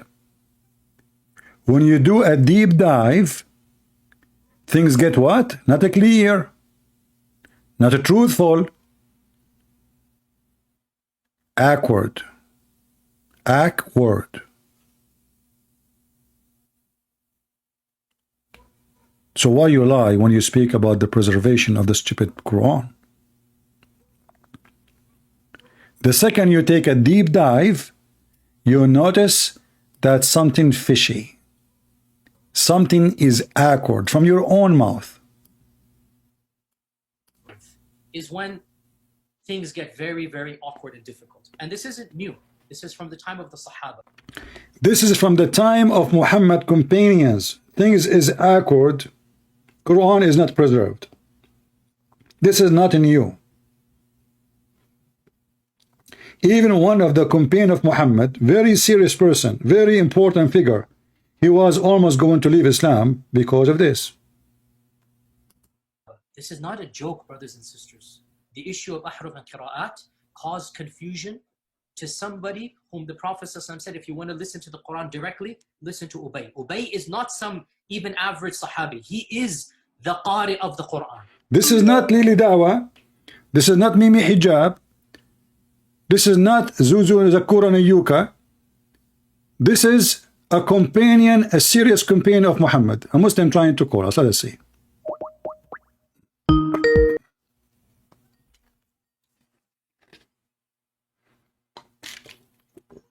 Yes, hello, my friend. Are you a Muslim? Nobody can hear you, by the way, only me. He's making the sound of a donkey. This is Fakira. He's making a sound of a donkey. Nobody heard you, only me. Anyway, this is why we mute in the beginning, to be sure that's not a kid. All right. And he goes, فَدَخَلْ فِي نَفْسِي شَكْ. What is all of this? He is what? He is the master. This guy is a master of the Quran. A suspicion entered his heart when he learned about the Quran. The Quran is just a stupid book. Is the Qari of the Quran. He is the master. He is who he is. And he goes, فَدَخَلْ فِي نَفْسِي شَكْ. What is all of this stuff? Again, this is you're asking some very honest question. This is the first time I'm saying these things. Many people are aware who listen to my lectures that I've mentioned the crises that happened to me at Yale. This was the issue. That the issue of ahruf and preservation and qira'at and relationships between them, these are very, very difficult issues. And the most advanced of our scholars, they're not quite fully certain how to solve all of the unanswered questions in there. Here's the point.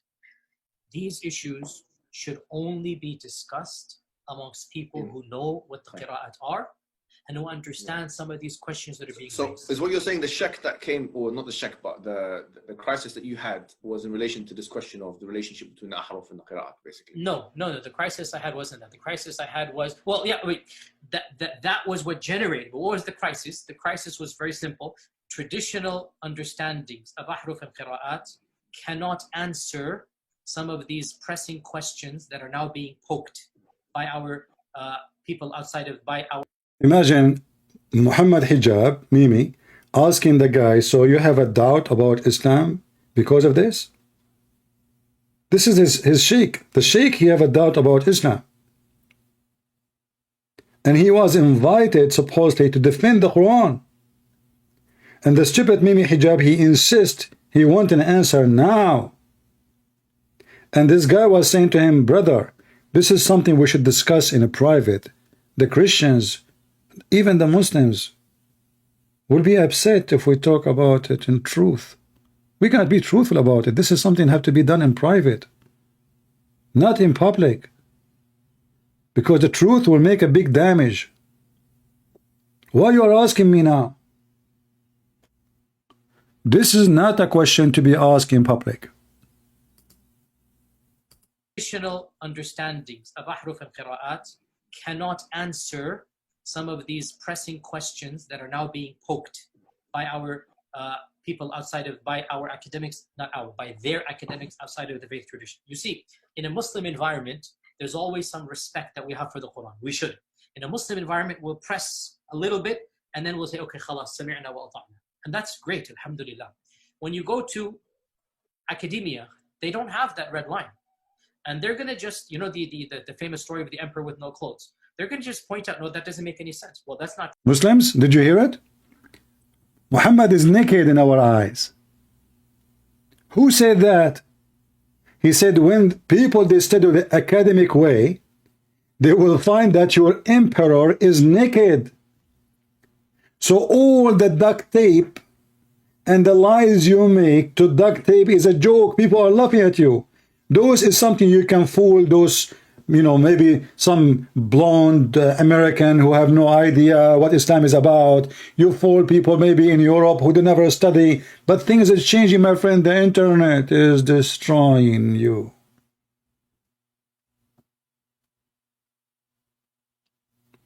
Pakistan is watching my YouTube. Every day I receive an email from the government of Pakistan. YouTube saying to me, a government entity ask us to block your video for security reason. Security reason. Cowards. They think by blocking my video, they will not learn. They don't know that every single citizen in those countries have a proxy to watch porn. Not for my sake.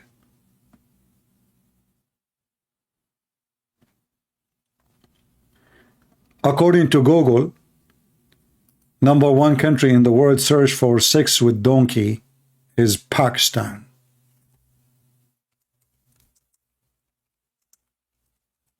And I don't know what is special about what? Sex with what?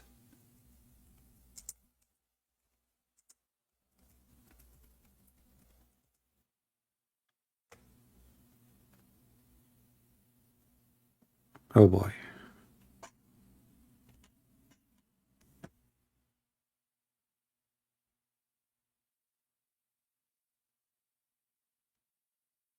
I'm trying to find the news, but all what I find the porn websites. Hold on.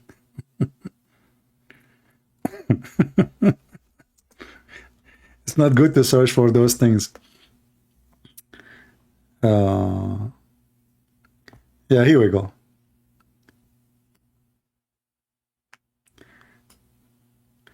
Pakistan top search, sex search. You know, this is all the news, but I don't know what is the update today. #1 nation, sex website search. And what they are searching for? Since 2004. Since 2004. Donkey sex.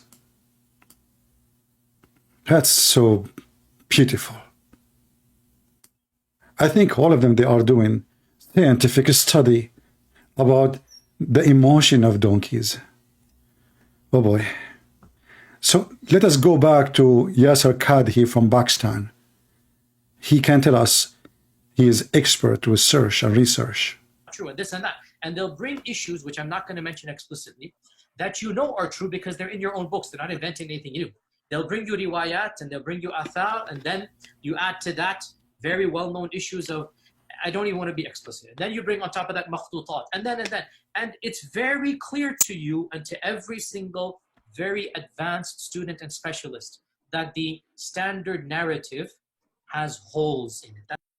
The standard narrative has holes. The Quran is a hole. Muhammad have tons of holes. So not only the Quran is full of a stupid story. If we assume that the Quran is preserved, the Quran is not even qualified to be a Mickey Mouse book. So how we can even say that this is a preserved in the book of God when this book is so stupid? The standard narrative have holes. That is a sentence people will remember for long. Actually, this guy, nobody remember his name no more. If you go right now, you type in Google, the standard narrative, right away Google, right away will suggest to you the word holes. This is how much this video have an impact thanks to Mimi Hijab. To the point it become like the most popular word. True, and this and that. And they'll bring issues, which I'm not going to mention explicitly, that you know are true because they're in your own books. They're not inventing anything new. They'll bring you riwayat and they'll bring you athar, and then you add to that very well-known issues of, I don't even want to be explicit. And then you bring on top of that makhtutat, and then. And it's very clear to you and to every single very advanced student and specialist that the standard narrative has holes in it. That's what I'm going to say. The standard narrative does not answer some very pressing questions. These are now well known within the Western Academy, that they're bringing forth issues. Their level of now knowledge is leaps and bounds above what it used to be, 100 years ago. What is happening in the last few years is not me anymore. It's the Western academics. These problems are now becoming mainstream. And by and large, our ulama in the Eastern world are not aware. How the Muslim scholar respond to this? Listen carefully. How the Muslim scholar responds to a serious academic study. Listen carefully what they do. By and large, of what's going on in the Western side of things. And they're not answering those questions in a manner that it needs to be answered. Then Muhammad Hijab has him on again. And this has to be probably the most damaging podcast, I think, to date in regards to the du'at and the destruction it caused. Suppose this guy is smart now, He looked like a goat growing her beard. So this is damaging. I mean, any video of you is damaging, you stupid. If I play any of your videos, people would die laughing at you. But supposedly now, Muhammad Hijab is the one who did damage, not me. Because, by the way, they keep attacking each other. They keep stabbing each other in their back. This is Islamic nature. Yeah, tell us what maybe hijab he did. This damaging. They brought him. Yeah, you don't do that, don't you? He goes on to Muhammad Hijab's platform and starts giving the preservation of the Quran question.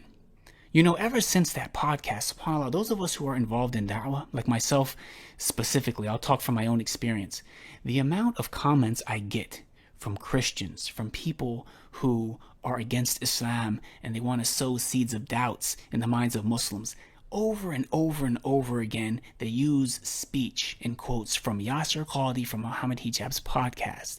But now we are using your stupid. See, they don't use his quote. We use only Mimi Hijab and Yasser Qadhi. So what are you, stupid idiot? The Yasser Qadhi, the problem is that the academic people, they are using the quote of your prophet and his companion, you idiot. So instead of refuting the issue, addressing the issue, they are attacking the person who shared the truth. Do you see how stupid they are? Your scholar, he mentioned names. He mentioned that the most close companion to Muhammad himself was almost going to leave Islam. This is a documented story. So what the Muhammadan they try to do? They always try to duct tape. And when one of them, he say the truth by mistake, not because they're honest, they try to put him down in order to save Muhammad. To try and do that. It's like every single day on social media. The reason I embraced Islam fundamentally in the very beginning was because I saw that the Bible wasn't preserved. You see, he saw the Bible wasn't preserved. This is why he embraced Islam. But if we go in the Quran, in 2 seconds we will find that the Quran confirming the Bible. He saw the Bible not preserved. Okay, how a book came 600 years after Jesus can confirm to you the Bible or not? I mean, are you stupid or what? Muhammad, who came 600 years after Jesus, he can tell you what Jesus said.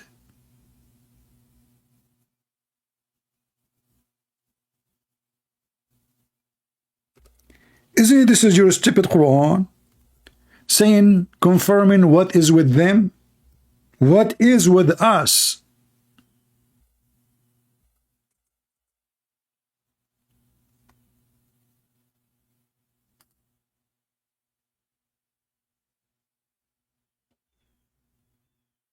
What is what?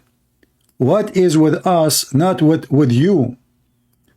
Your God, he keeps saying, confirming what is with them. To who? To the Christian, to the Jews.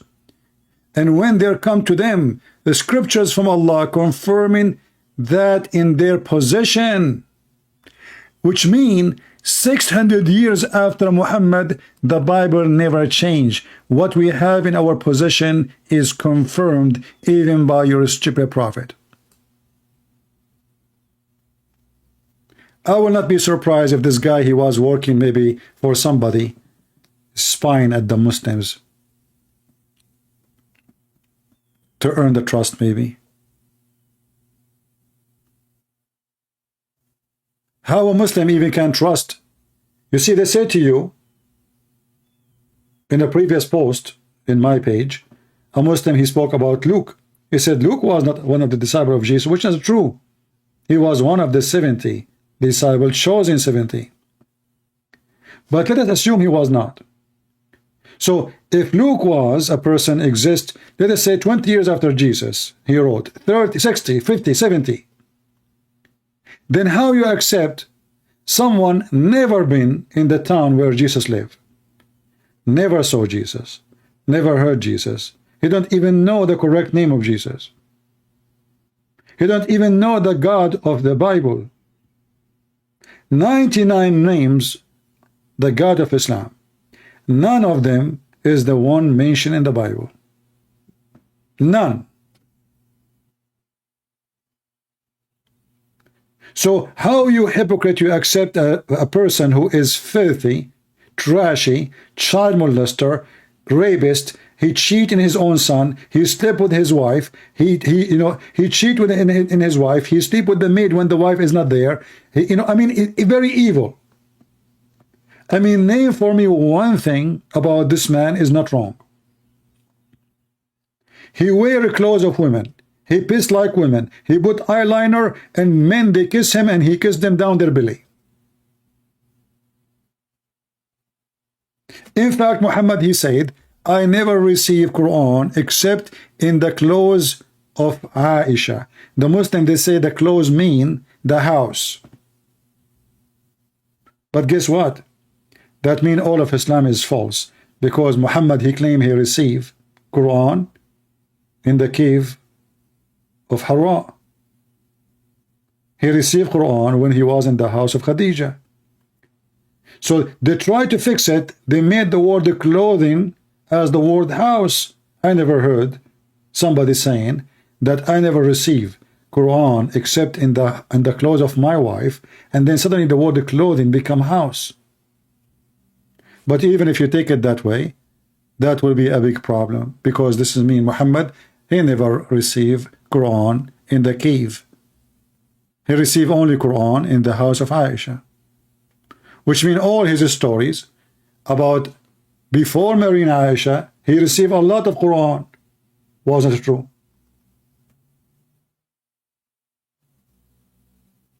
So it doesn't matter how much they try to duct tape Muhammad to fix his stupidity, Muhammad still is stupid.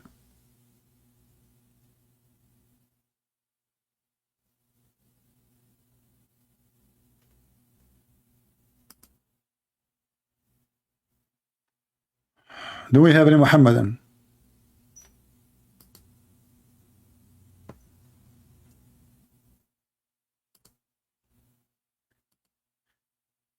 Any women, she will send me a messages in Skype. Don't force me to block you. You want to say something, say it in the chat.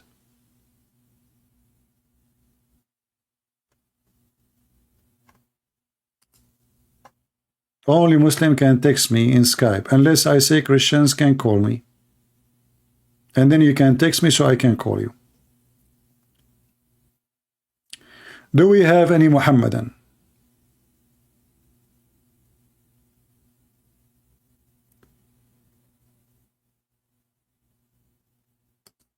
I really like the preserved Quran, the flying carpet, the genie, the Afrit. I like it how Solomon, he dies standing and nobody noticed for a year. I want to do that. I will hold a stick in the front of my house and I will die standing.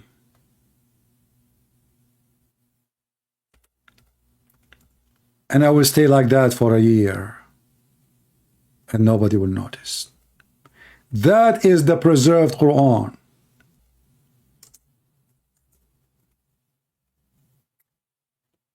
Genie, Afrit, diving for Solomon, getting him jewelries.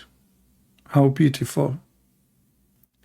A beast will come from the ground and is going to have the staff of Moses and the ring of Solomon, and will make all Muslims white and all non-Muslims black. How beautiful.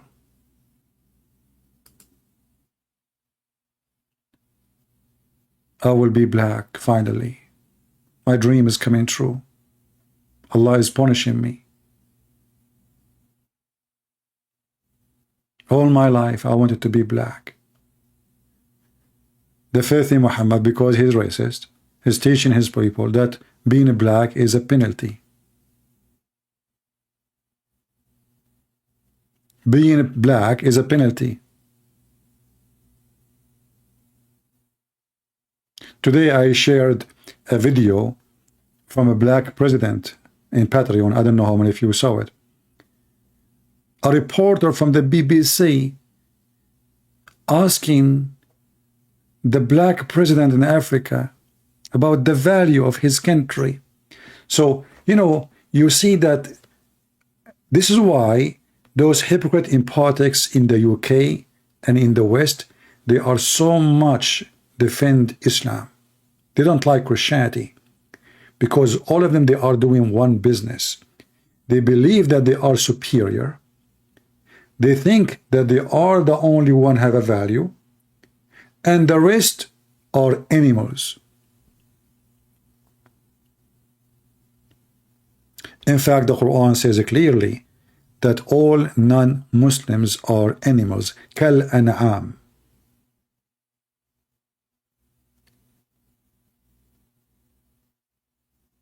There's a video of a guy in YouTube.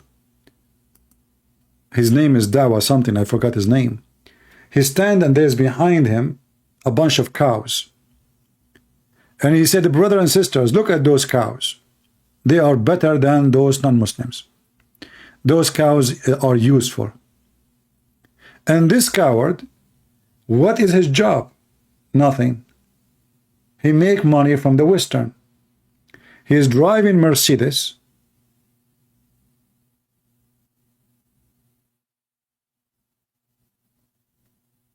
Holding a phone made by the kuffar. Even his clothing is made in China, I'm sure. And he is saying, look at them.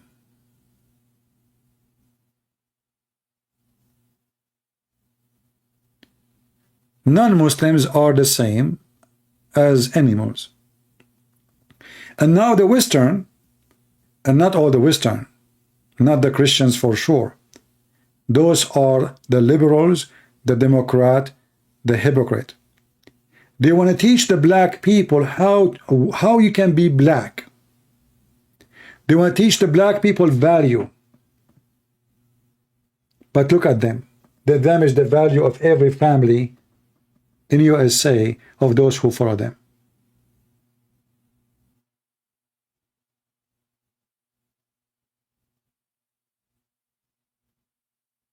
They promote sex without marriage. They promote religion should be banned. They promote that Bible should not be taught. They promote that God should not be mentioned. After all the promotion they did in their territories, what we have? Go to Chicago. Go to New York. Go to Philadelphia. You will see cities of zombies. Theft, crimes. Single mothers everywhere. No child have a father to take care of him. They are practicing Islam literally. And I find them very much similar to Islamic society. The man is sleeping around. The woman doing whatever she wants. The baby is the son of his father. Doesn't matter who is sleeping with the mother. And nobody knows who is the father. Zero ethic. Go steal. Promoting theft. Promoting crimes.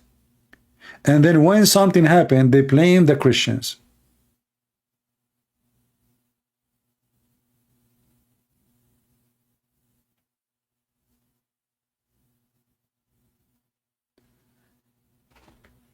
Do we have any Muhammadan?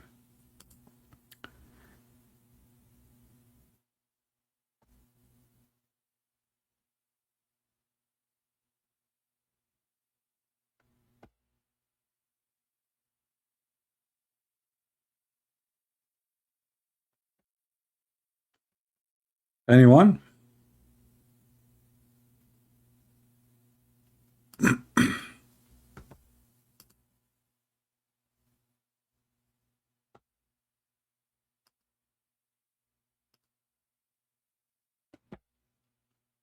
Do we have any Muhammadan?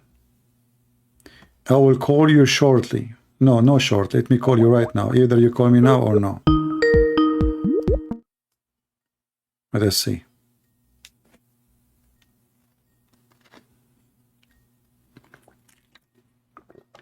If you don't answer, I will block him.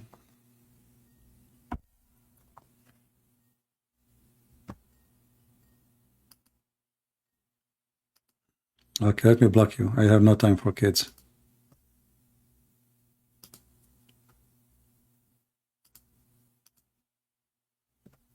Mayday, Mayday. Any Muhammadan dare to call me? Any Muhammadan dare to call me? You know, and Joe Biden, he issued a warning to Uganda because they have a law against gays. Did you ask yourself why this guy did not want to put sanctions? He said he want to put sanctions over this country because they made a law against gays. How come you don't put sanctions over Qatar, Saudi Arabia, Pakistan, all those countries, Egypt, etc.? Do you see how they treat the black people? Do you see how the Democratic Party in USA, the one who claimed to be the party of immigrant and the one who defend the black, they abuse black people and they use them. They abuse them and they use them. They fool them, make them think that we are the one who defend you. In fact, they are the slaves owners. The one, if you go in history, you will see that the one was fighting for freeing the slavery, ending the slavery in USA, it was the Republican. The one was fighting to keep the slaves, it was the Democrat. The Democrat Party is like the devil. He changed his color. Yesterday they are slaves owners, today they are slaves defenders. But in reality, they don't care for you. You know, the lady who started the Black Lives Matter, she collected millions and millions of dollars. And then she took the money and she bought a house between the white people.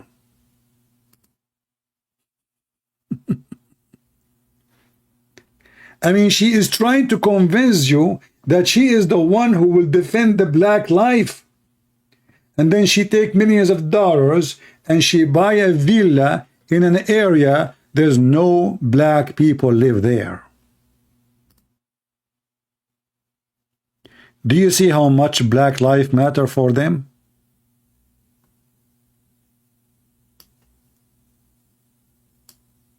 And now, after all the donation, they are filing for bankruptcy. The money is gone.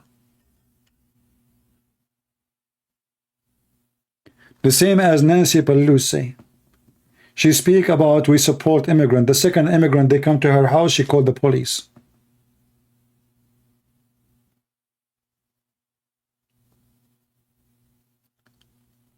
And now they are trying to force their fake false value on poor black Christian people in Africa.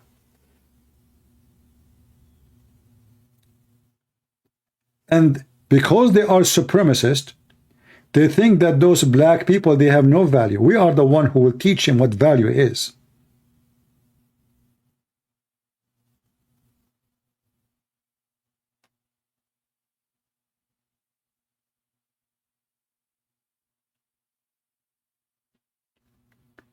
This is why anyone who votes for Democrat, he is no Christian. Because when you vote for Democrat, you vote for baby killing. You vote for homosexuality. you vote for transgender, you vote for whatever called woke culture, which is not a culture. How you can be Christian and you vote for everything which is against the Bible? So those who claim to be Christians and yet they vote for Democrat, they are themselves the soldiers of the devil. And Christ do not know you. Christ will not recognize you except being an evildoer. The Lord, he says, not everyone says to me, Lord, Lord, will enter the kingdom of my Father, but the one who does his will. So you call yourself George, you call yourself Michael, you call yourself whatever you want to call yourself. Your name doesn't count. Your cross on your chest doesn't count. Your act count. From their fruits you shall know them. And everyone will go where he belongs.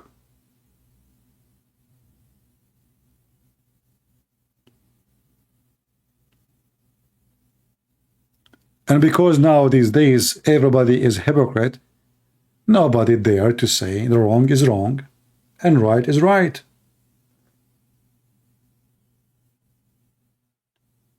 It is time for us as a Christians to take a stand. Enough is enough.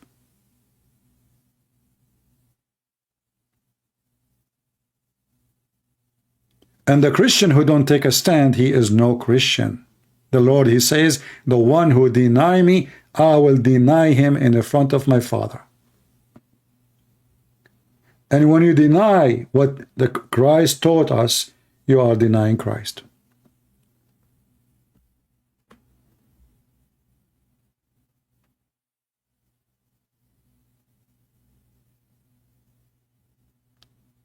God is good, my friend, and always we will have victory, no matter who is on charge of government. No government can silence us. You know, the Roman, they tried before you heavily. They fed us to dogs and beasts. They crucified our church fathers one by one. And this is telling you how much truthful they are. Just deny the Lord and you go. We will not feed you to the beast. Just say, I don't want to be Christian. Say it. And this is why when the Mohammedan, they say, the Christian, they change their book. Who in the world want to believe in such a garbage? Those people, even the stupid Quran, is speaking about a story, supposedly it happened almost in the time of Muhammad, that a Jewish king came to Yemen and he occupied Christian towns and cities. And he asked the Christians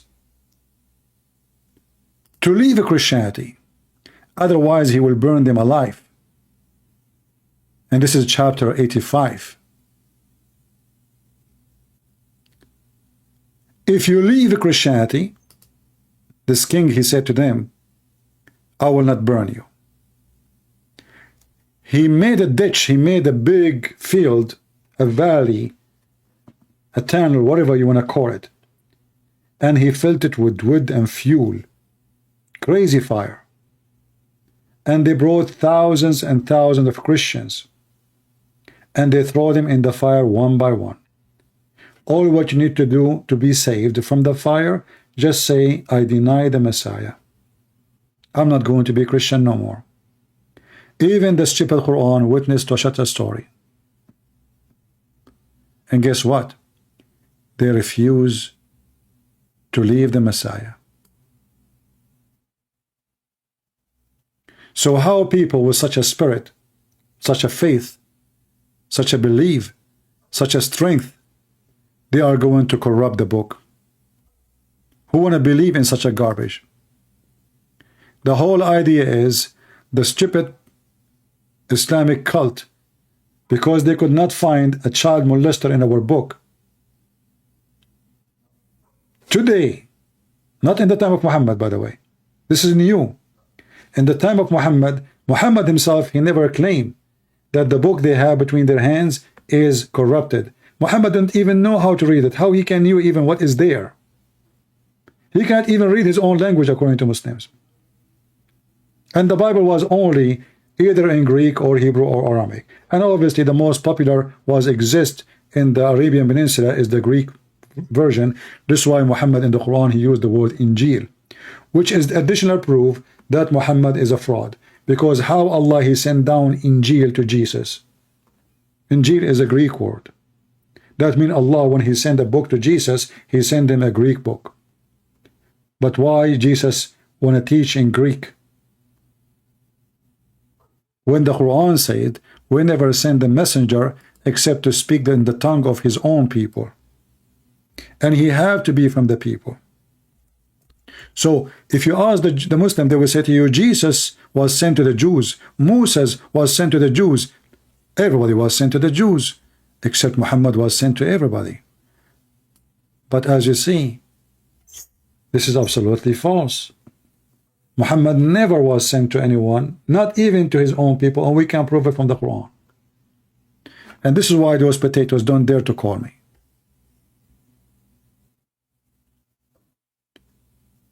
Do we have any brave Muslim who dare to call me?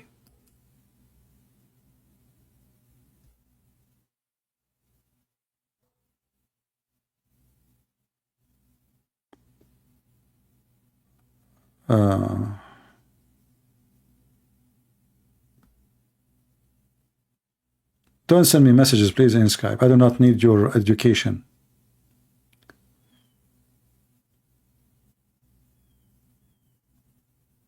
Can you tell me who wrote the Quran? Nobody knows who wrote the Quran. There's nothing is called Quran written. Quran is a collection of stories. Even the Muslims, they agree that the Quran is collected. So who wrote the Quran? Nobody knows. There's no book is called Quran. Never exist. Actually, until now, there's no book. They don't even have a single copy from the time of the so-called Uthman. What they claim that they have a recitation, not a book, of a guy, his name is Hafs. Which mean the Muslims, they claim that they learned a recitation of a person, his name is Hafs, not a book. He never gave them a book.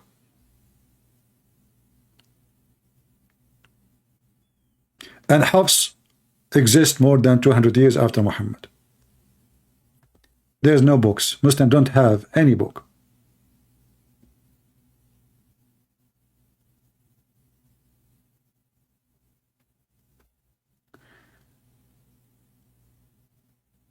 Do we have any Muhammadan who would like to call us?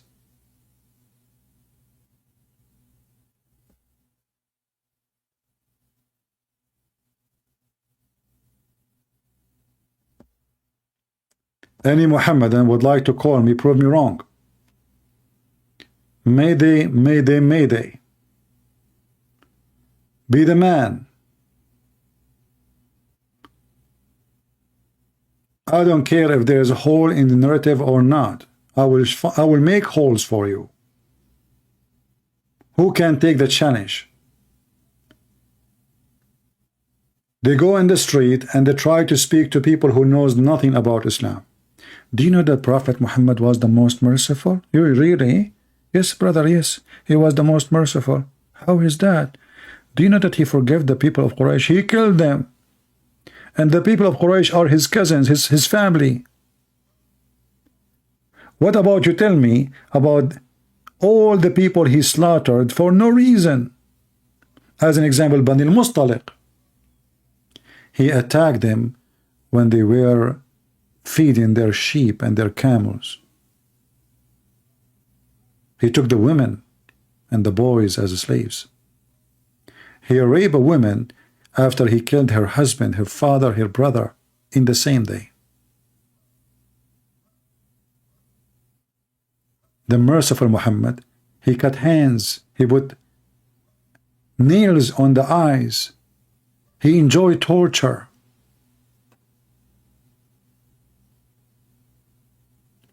Do you see how merciful he is?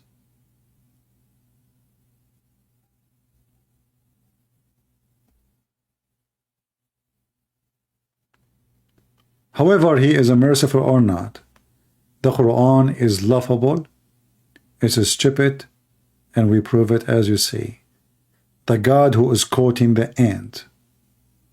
The ant she said, the bird he said, Solomon he said. So the ant she said to the bird, and the bird says to the ant, and Solomon says to the bird, and the bird he said to Solomon, and then the ant she spoke to Solomon. And you know what is funny? That the ant, when she said to the ants, hide, otherwise Solomon will crush you, Solomon, he called the ant to be brought to the court. Can you believe it?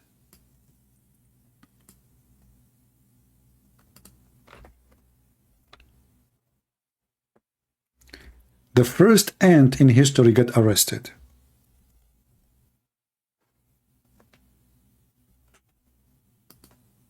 Why? Because this ant, she accused Prophet Solomon that he will crush the ants. Solomon, he said to her, are you saying that I am not justice and I am going to crush those ants? She said to him, honey, you got me wrong. I told them, hide, otherwise Sulaiman will crush you. I meant they will crush their heart by the beauty Allah He gave you. The value of the ant is a great example of the wisdom of Allah.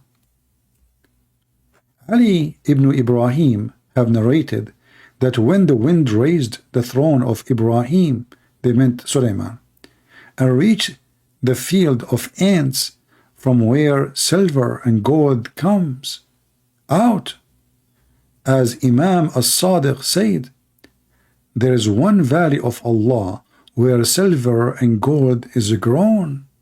Yeah, they grow silver and gold there. I saw it myself. My dad, he used to do that too. You know, we used to put zucchini in the ground and then we got back silver. True story. And has protected it with the weakest creatures like ants. Oh, the ants there to protect the value of the gold and the silver. And if a powerful army went to enter it, it cannot go to do so. Why? Because the ants, whether they will attack your army. I mean, imagine you have an army and there's ants. Who can win? We know who's going to win. Ants. Ibn Babura said, according to reliable, look, do you see the word reliable? Brother, this is reliable, trustworthy. Chain of narrators narrates from the Imam as-Sadiq that when an ant conversed with others, the wind took their conversation to Sulaiman. At the time when he was on the air. So Sulaiman is flying with the F-35 in the speed of wind, and then the wind carried the voice of the ant, and then Sulaiman asked the strong wind to stop, you know, break. The flying carpet stopped in the middle of the air, and he called out the ant, "Ant, come here!" And imagine you are an ant now called by King Sulaiman. You can imagine the feet of the ant. You can imagine she is shivering from fear. You know, put yourself in her feet, you know. You are an ant and called by Sulaiman himself. He stopped the flying carpet on the air. The ant came to Sulaiman. He said to who? To the ant. Don't you know that I am a prophet of Allah? And I do not oppress anybody. Yeah, Muslims don't oppress anybody. Just they kidnap your wife, they rape her, they rape your children, they take your money, they take your land, they take your jewelries, they torture you to tell you where's the money, but they don't oppress you. And they force you to convert to Islam. But there's no oppression. And said, yes, I know, Sulaiman. So Sulaiman said, then why did you scare others from me and order them to enter their holes? Holes in the narrative again. And said, I was scared that when their vision falls on you, they will become fascinated. What the heck? At the beauty of his Lord, you know. The ant, see, Prophet Solomon, he got the ant wrong. She was afraid that when the ant, they see Suleiman, they will start touching themselves and masturbate. It's so sexy. Especially all those ants are females. She said, honey, you got it wrong. I don't mean you will crush them, literally. But you will crush their heart, those females, single females. You know, as you know, we have only one queen. What is the boys? The boys, they went to do jihad. And then they see you in the top of the flying carpet. The most, you know, like there's special attraction between cars and females. At that time, there's no cars. It was a flying carpet, the most expensive flying carpet in the world. Are you kidding me? So the ants, she said, well, if they see, if their vision, if their eye fall on you, Suleiman, do you know what will happen to them? Do you know how hot you are? Can you handle the consequence of making all those women fornicate, thinking of you? And then Suleiman, he thought about it. Oh, okay. So she said, Suleiman, he said to her, okay. Who is more? The ant, she said to Suleiman, look at the debate, guys. I mean, do you see that this ant she is really skilled? Not only she speak to the ant, now she is speaking to Suleiman. The ant, she said to him, who is more honorable, you or your father? What the heck? This is a tricky question. Who is more honorable, you or your father Dawood, which means David? Suleiman said, my father is much more esteemed and honorable than me. The ant, she said, look here, this is, here is this, to see the skills of debate. The ant, she said, then why is it that your name has more alphabet than your father's name? Oof.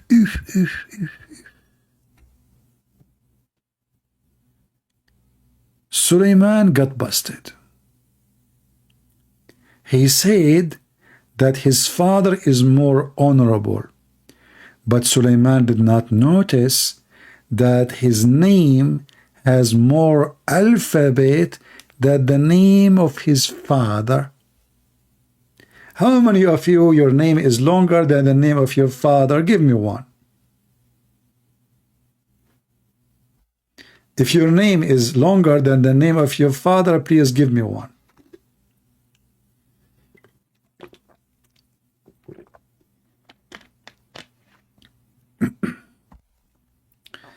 Nobody here, his name is longer than the name of his father?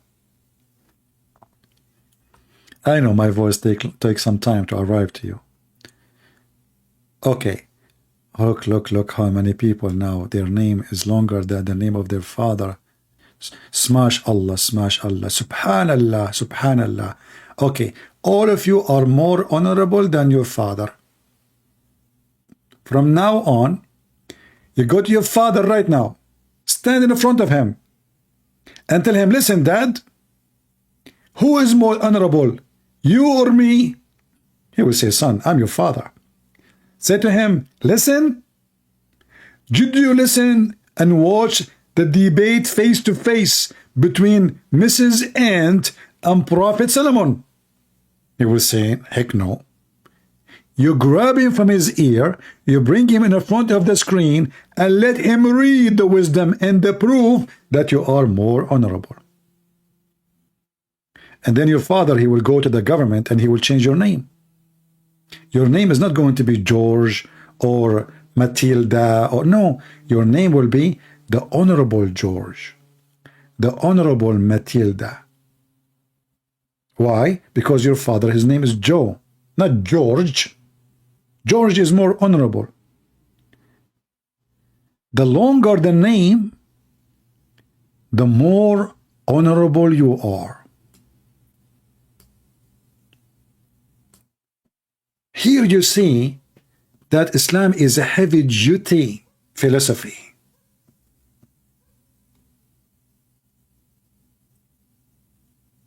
Islam not only just a religion from God.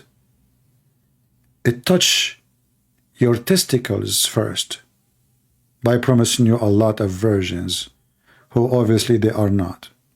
Because if Muhammad will be there, do you think you will get any virgin? Good luck. He touched your stomach by promising you banana. Have you ever heard of a God? He speak about banana? He promised us banana in heaven? I mean, this Allah, he thought about everything. So how come there's no coconut? A river of wine, he want us to be drunk. A river of milk, he want us to drink milk. A river, 2 spring of water.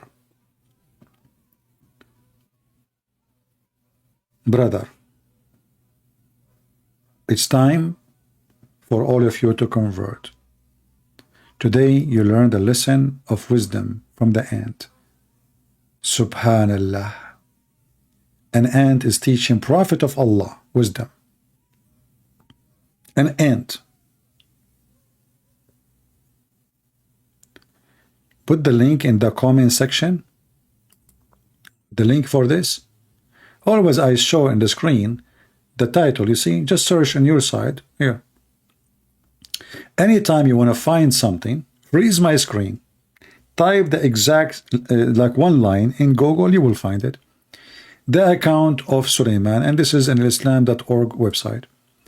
An account, so if you search in Google for this, you will find it. Or if you search for this. So even if you are, watching the video later, just type exactly the same word, or, type it, Google will help you. Very simple.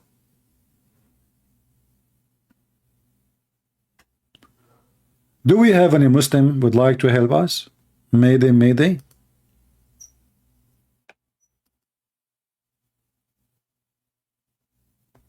Anyone? All right, looks like we are out of customers. If you don't download my previous videos, please feel free. I'm loading videos, they are short, and they are under videos, not under live. And usually, for some reason, they don't appear in the main page. So feel free to download them before we take them down. As you know, I always do, I clean my channel from my videos, but you can find always my videos in different channels. But I advise you to download them, especially if they are full of reference. As you see, my friends, Islam is so stupid. It doesn't matter if the Quran is preserved or not.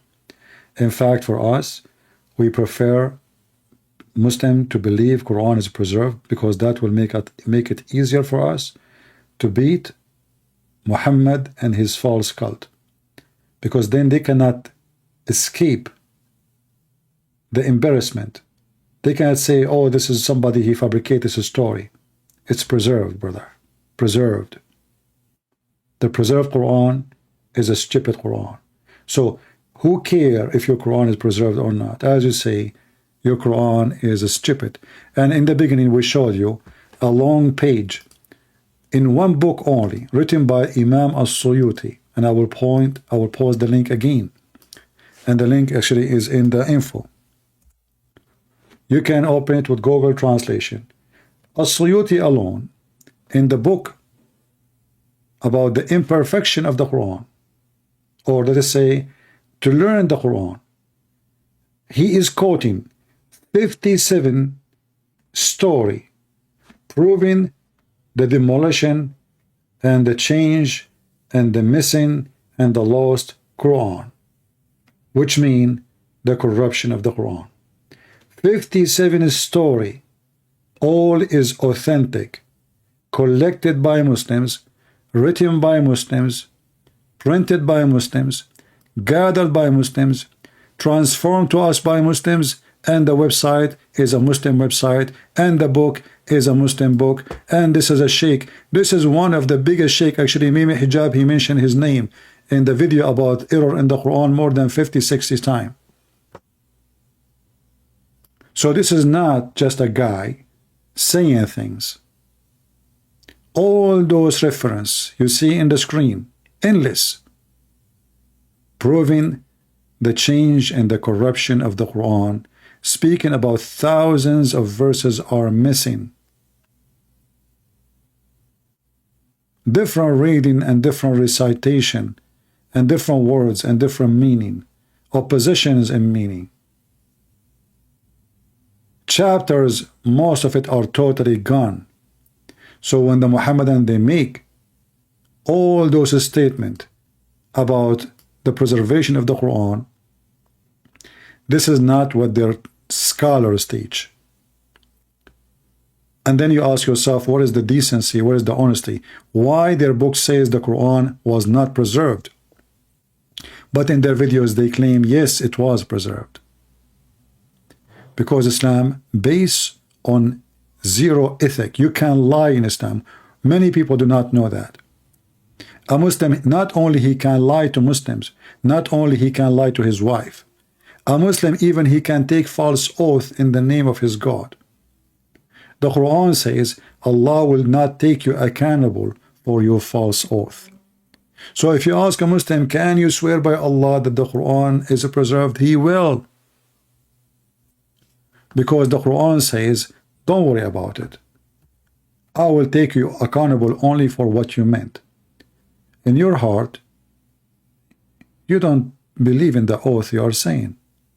That's fine. That's fine for me. You are lying. That's fine for me. Allah will not take you accountable for your false oath.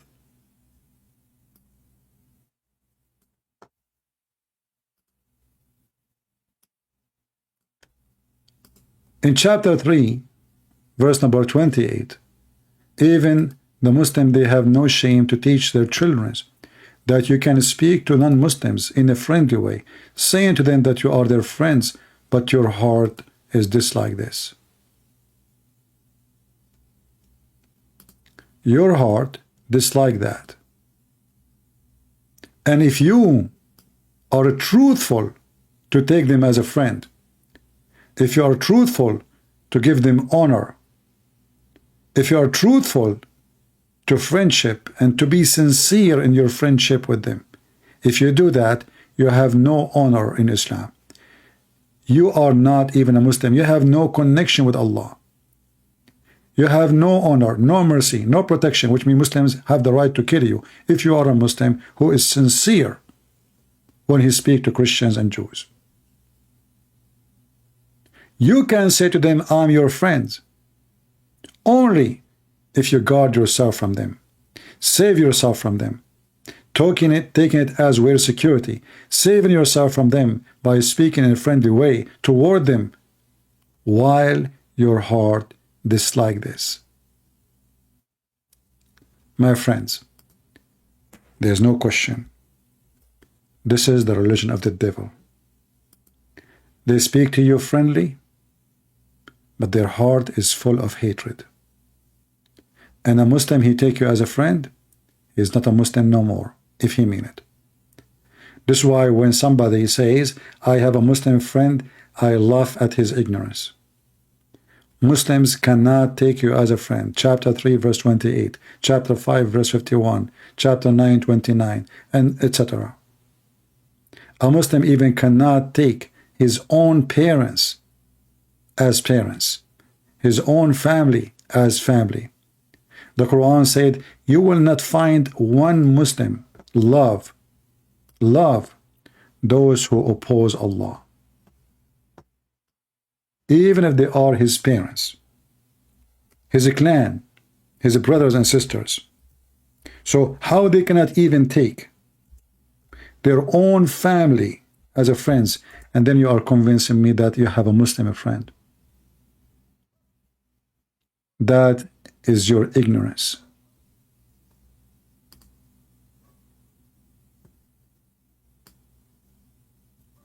You will not find folk who believe in Allah and the last day, loving those who oppose Allah and His Messenger. The Muslim, they might say to you, oh, those are waging war. No. Anyone who don't believe in Islam, he is opposing Allah and His Messenger. Anyone.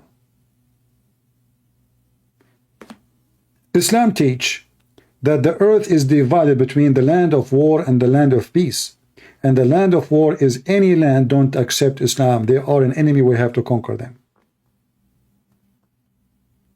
You will not find one person is loving, even to their family. This is a pure satanic cult. The Muhammadan they follow have nothing to do with God. Our Lord, our Savior, he said, love your enemy, bless those who curse you. This religion saying everything evil, trying to spread hatred, bloodshed, killing between mankind. Even the Quran make it so clear in chapter 5 verse 14 that Allah will spread hatred and enmity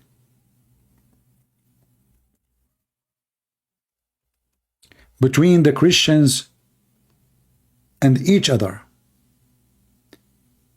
And the same he said to the Jews in chapter 5 verse number 64.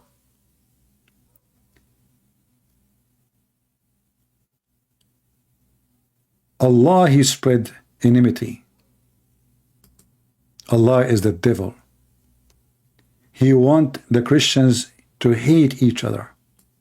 This is why I say to you, the one who called himself a Christian and he tried to divide us as Catholic, Protestant, Orthodox, those are not serving Jesus. Those are serving the devil. That devil, literally. Those who divide the Christians are not priests. The verse in front of you.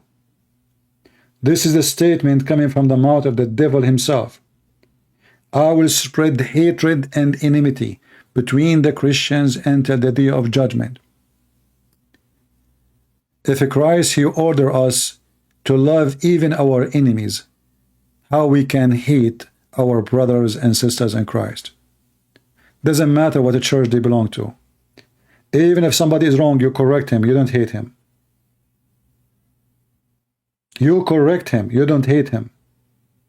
You don't throw rocks at him. Don't play God. Give to God what God do, and do what you need to do. So I say to you, anyone he contribute in division between the Christians, he is serving the devil Muhammad. You don't believe me? It's in front of you. This is his plan. The plan is open. It's not a secret. It's in front of your face.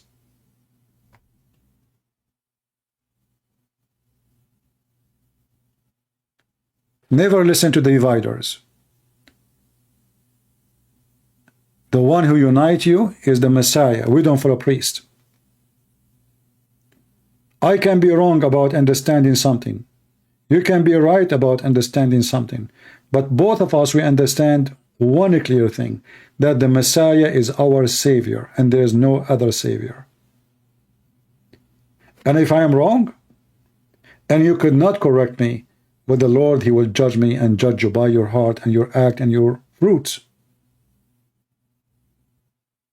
Don't think he will be more just than the Messiah himself. Be loving, be giving, be Christian. In the same time, when we speak about being loving, doesn't mean we give hugs. Loving, it can be insulting, because you have to say the truth, and when you say the truth, somebody will be insulted. If you make a speech and nobody insulted, that means you said nothing. Literally. If you make a speech and nobody get offended, that means your speech was wind, meaningless, useless. If you don't believe me, go and read the speeches of the Messiah. He offended everybody. They wanted to kill him not because he was saying what they like to hear. They wanted to kill him because he was offending them heavily.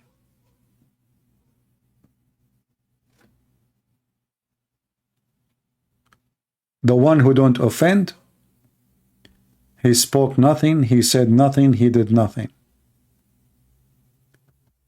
Because he is being obviously perfectly correct. When you are perfectly correct, that means you are just a hypocrite man. You change your words by changing location and time and date. So if today time they speak against this group, you go against it. Tomorrow this group is good, we go with it.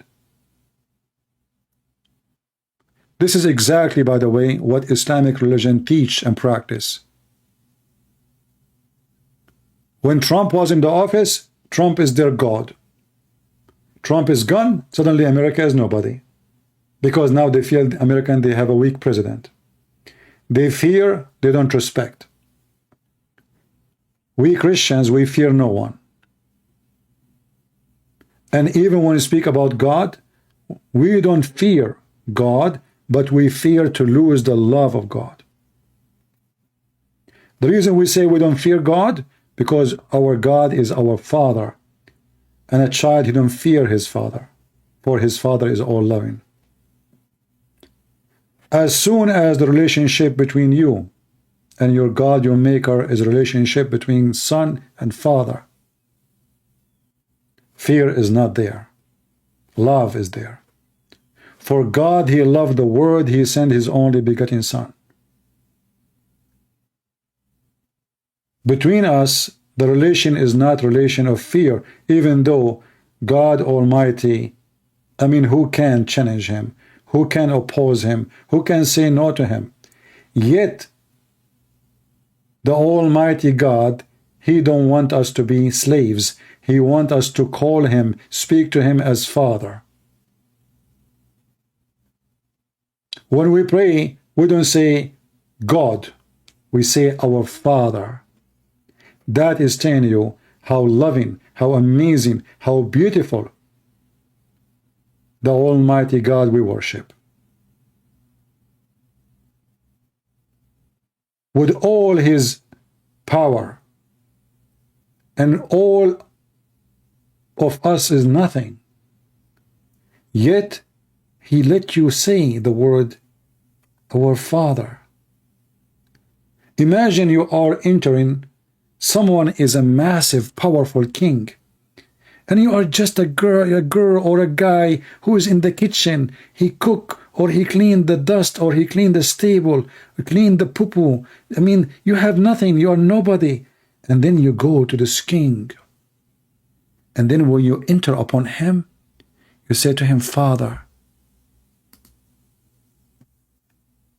Isn't it amazing?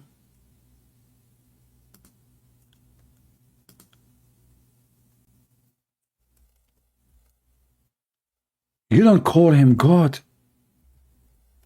You say, Father. How loving. How beautiful. How special.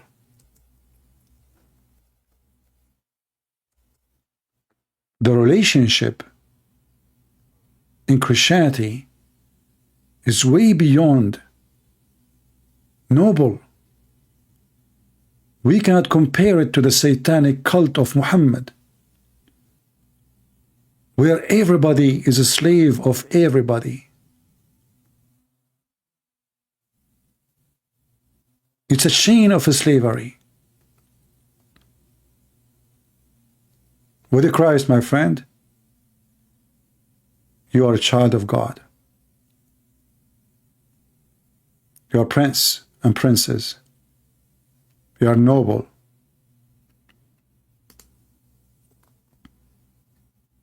Even though you are nobody.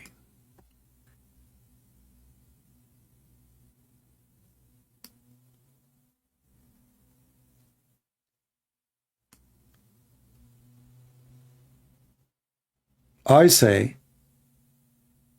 that the one who follow the devil, they will join him in his heaven, and that is the devil heaven, which is nothing but hell, where he promised you his casino, sex with boys and children and women, sperm, semen flying on the air, 70 years orgasm, non-stop sex. That is Islam. And those who belong to Jesus, they will be with the holy angels. They are the likeness of angels, praising God, enjoying eternity in a joy cannot be described by physical joy.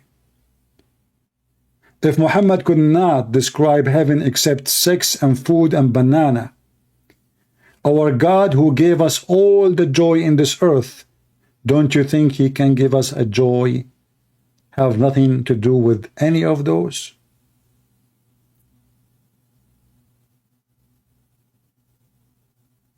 God Almighty, heaven is not a pimp house. Even when God, he created Adam and Eve, he created one man, one woman.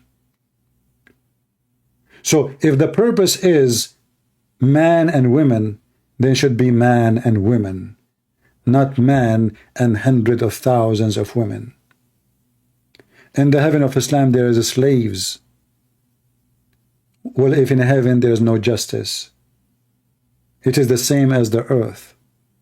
You ask the Muslims, who are those slaves? They will say to you, God created them to serve you. 80,000 little boys. Well, this God is disgusting. And the one who enjoy 80,000 little boys serving him for eternity is more disgusting. For this is not godly behavior. What is the guilt of those boys to be my slaves? What is the guilt of those women to be my sex slaves? What kind of heaven this heaven is? Muhammad, he tried to tempt you by sex and money and food. Jesus, he invite you by love and giving and sacrifice. He loves you. He gave you. He sacrificed himself to you.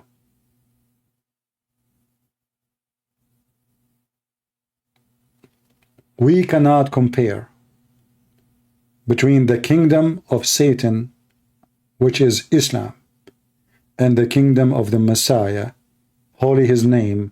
As we speak of him, he is now listening to us. He said, every two of you talking about me, I will be in the middle. Allah cannot even hear the Muslims. He come every third part of the night to ask who is praying. Jesus, you speak of him anytime. He is listening.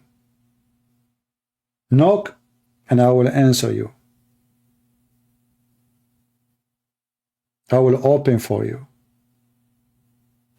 That is my Lord. Who is yours, Muslims?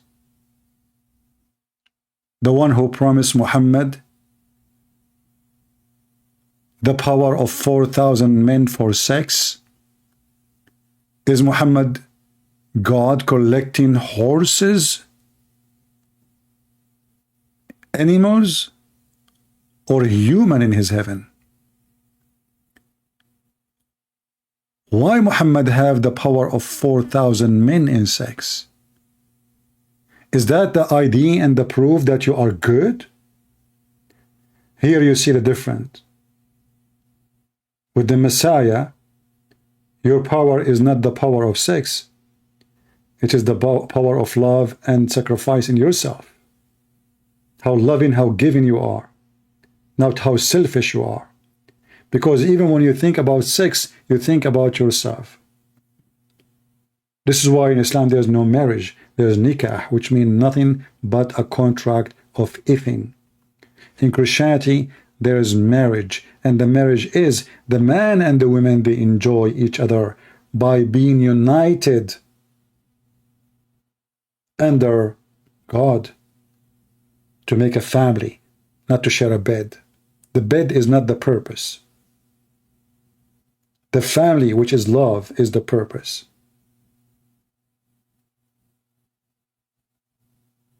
In Islam, the bed is number 1, and number 2, and number 3, and number 4. And even their heaven, even their belief, even their prayer, even their salvation is just for the sake of the sex. It's not even for God.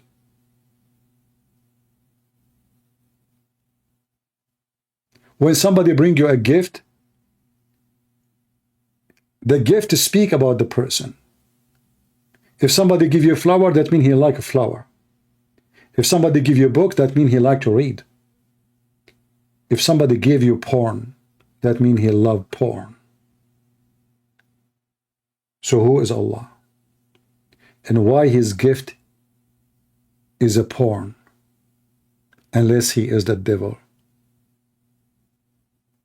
And then you ask yourself, what is the gift? If I invited Jesus now to my birthday, which I never celebrate, if he come to me, or if I want to go to him, what gift he will give me and what gift I will give him? Why the Messiah did not promise me a lot of women for sex? The answer is very simple. From their fruits you shall know them. That is not the fruits of the Messiah. That is not the words of the Messiah. That is not the value, not the level. That is the devil when he promised you such a promise.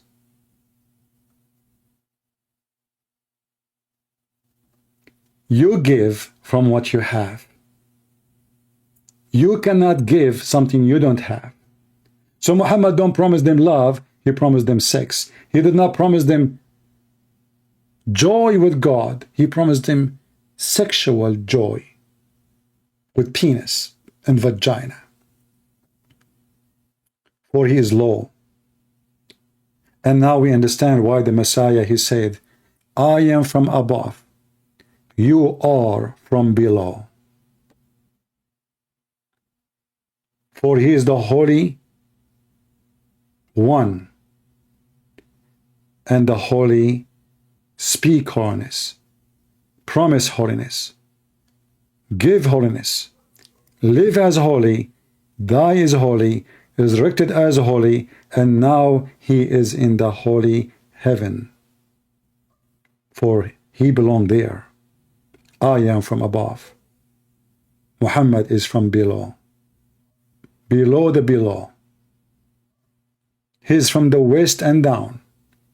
All his religion is based from the west and down. No heart. No love. No compassionate with God. You don't even know God. You don't even care for God. You care only for sexual promises. If we take the sexual promises from Islam, there's nobody will be a Muslim. And this is why they exist. The sex, the food, the money, the gold, the silver, the wine are the only promises in heaven. Even the pillow. It's a casino. If there is no wine, there's no women, there's no gambling, there's no boys, there's no sex, nobody will go to the casino. So the casino owner, Aka Allah, Aka Muhammad, he knew what the customers want, so he promised them, whatever you want, in my casino, you will find. In the other hand, the Messiah, he don't have a casino. This is why those who will come to him, they will be unique. They are not people interested in money, neither in sex and penises and vagina worship. They are interested to live with the Holy Lord, and they trust him that he can give them a joy which cannot be compared to anything, have nothing to do with sex, have nothing to do with food, have nothing to do with money. The joy of being with the Lord for eternity Nobody can explain, because the one who created us, he can create something better of us and for us. So my friends, my family, listen not to the devil. We expose him every day. And as you see, they are cowards to call me.